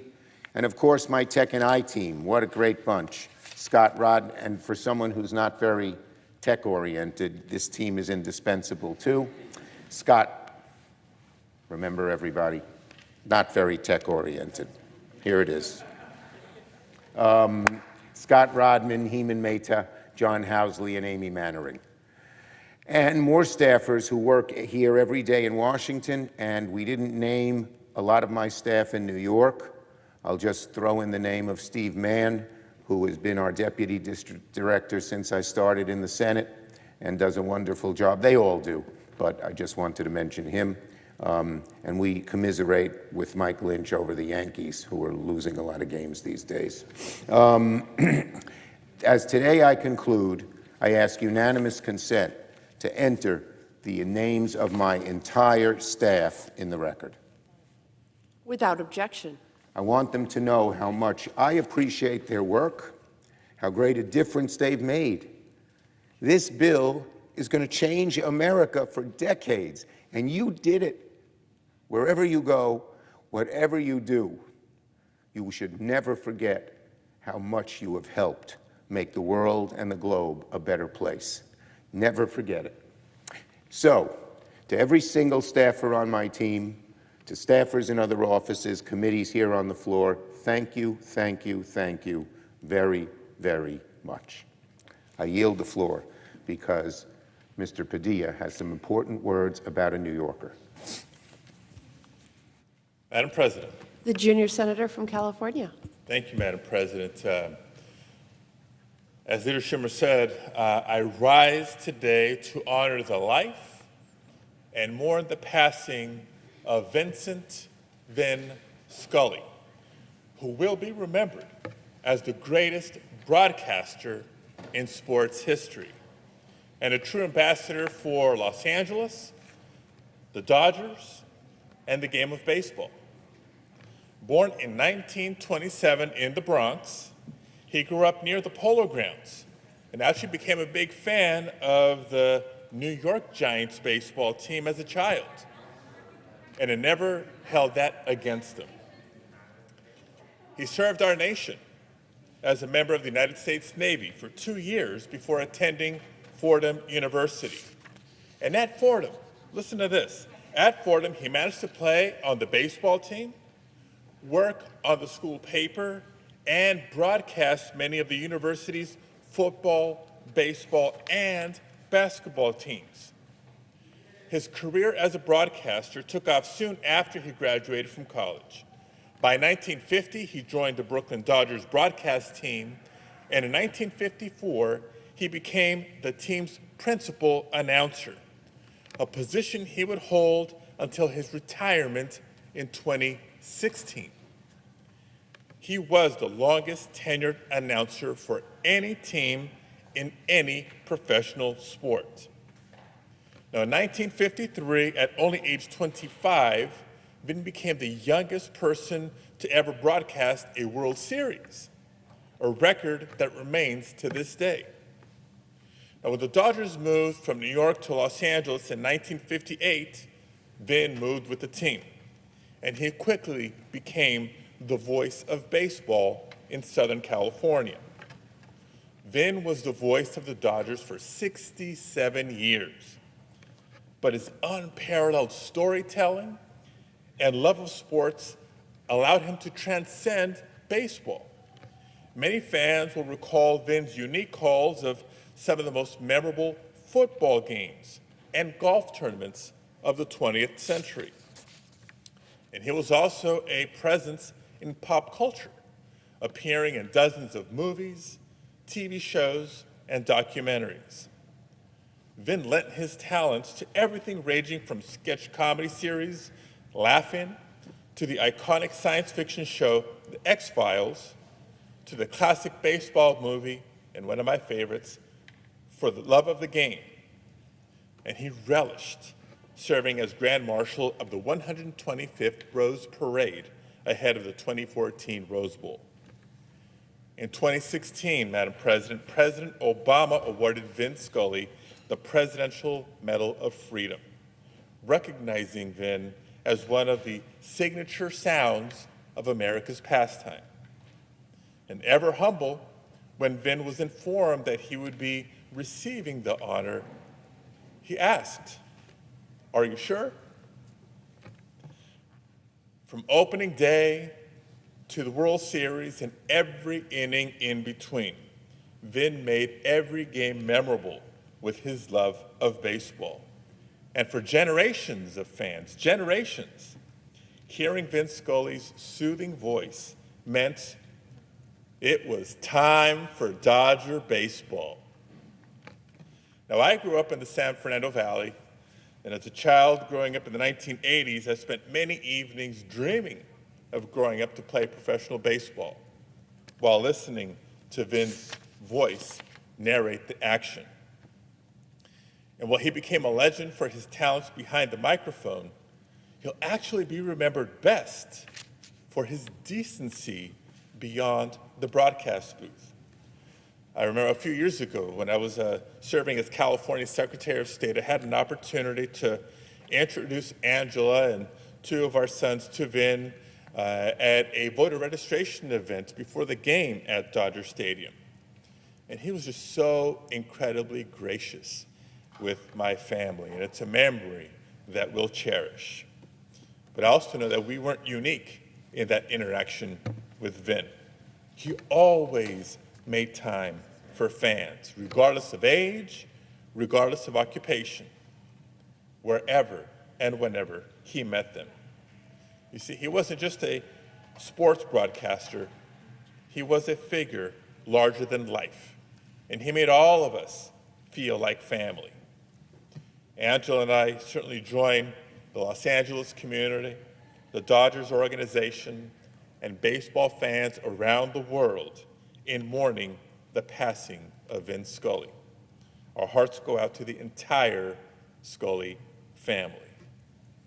Thank you, Madam President. I yield the floor.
President, The Majority Leader. I move to proceed to executive session to consider calendar number 985.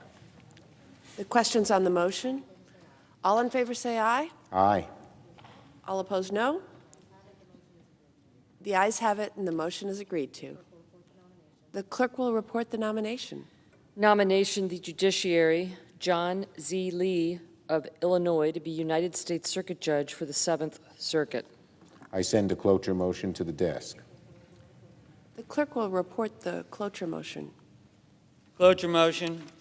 We, the undersigned senators, in accordance with the provisions of Rule 22 of the Standing Rules of the Senate, do hereby move to bring to a close the debate on the nomination of Executive Calendar Number 985, John Z. Lee of Illinois, to be United States Circuit Judge for the 7th Circuit, signed by 18 senators as follows. I ask consent the reading of the names be waived. Without objection. I move to proceed to legislative session. The question is on the motion. All in favor say aye. Aye. All opposed say no. The ayes appear to have it. The ayes do have it. Madam The President, motion is agreed to. I move to proceed to executive session to consider calendar 736. Questions on the motion? All in favor say aye. Aye. All opposed say no. The ayes appear to have it.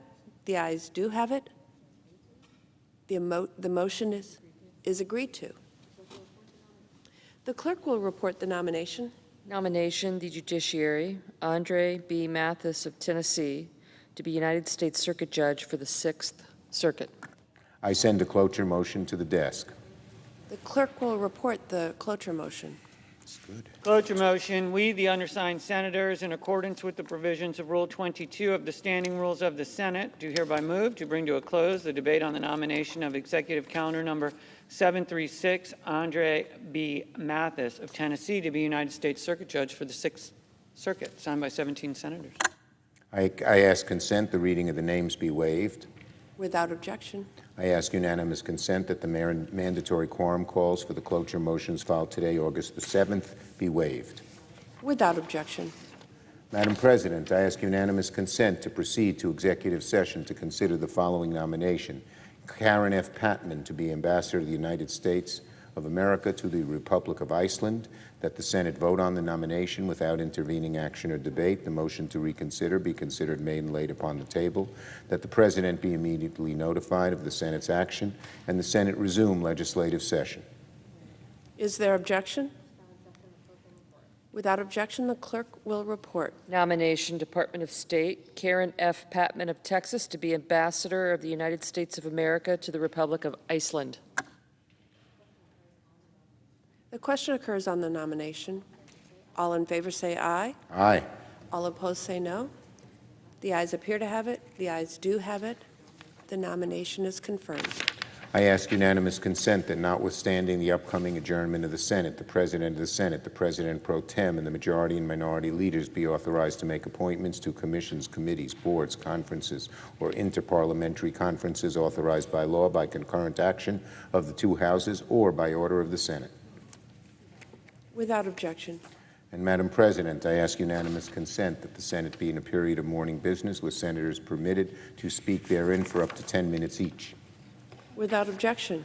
And finally, Madam President, I ask unanimous consent that when the Senate completes its business today, it adjourn to then convene for a pro forma session only, with no business being conducted on the following dates and times, and that following each pro forma session, the Senate adjourn to the next pro forma session, Tuesday, August 9th, 9 a.m., Friday, August 12th, 9 a.m., Tuesday, August 16th, 8 a.m., Friday, August 19th, 2:30 p.m., Tuesday, August 23rd, 10:30 a.m., Friday, August 26th, 10 a.m., Tuesday, August 30th, 10 a.m., Friday, September 2nd, 9 a.m.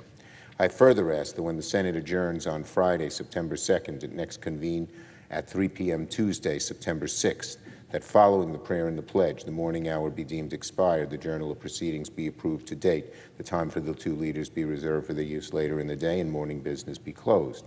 That upon the conclusion of morning business, the Senate proceed to executive session and resume consideration of the Lee nomination. Further, that cloture motions filed during today's session ripen at 5:30 p.m. on Tuesday, September 6th. Without objection.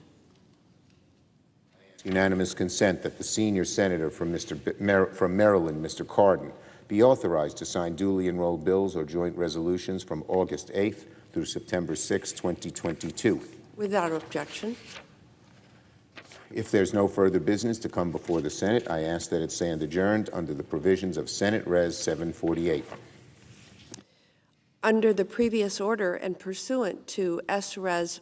748, the Senate stands adjourned until 9 a.m. on Tuesday, August 9th, and does so as a further mark of respect to the late Jackie Walorski, former representative from Indiana.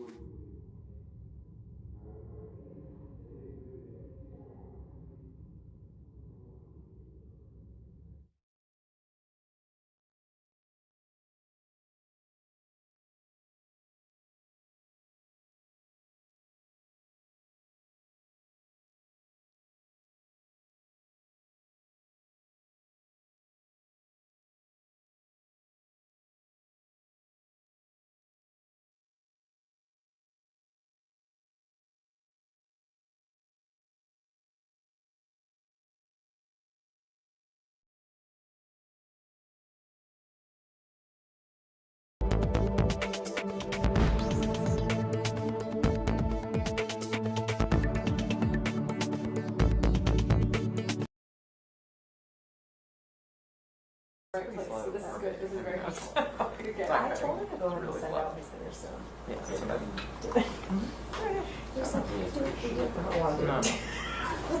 We found a place for it. That was excellent. Thank you. Sure. Anytime.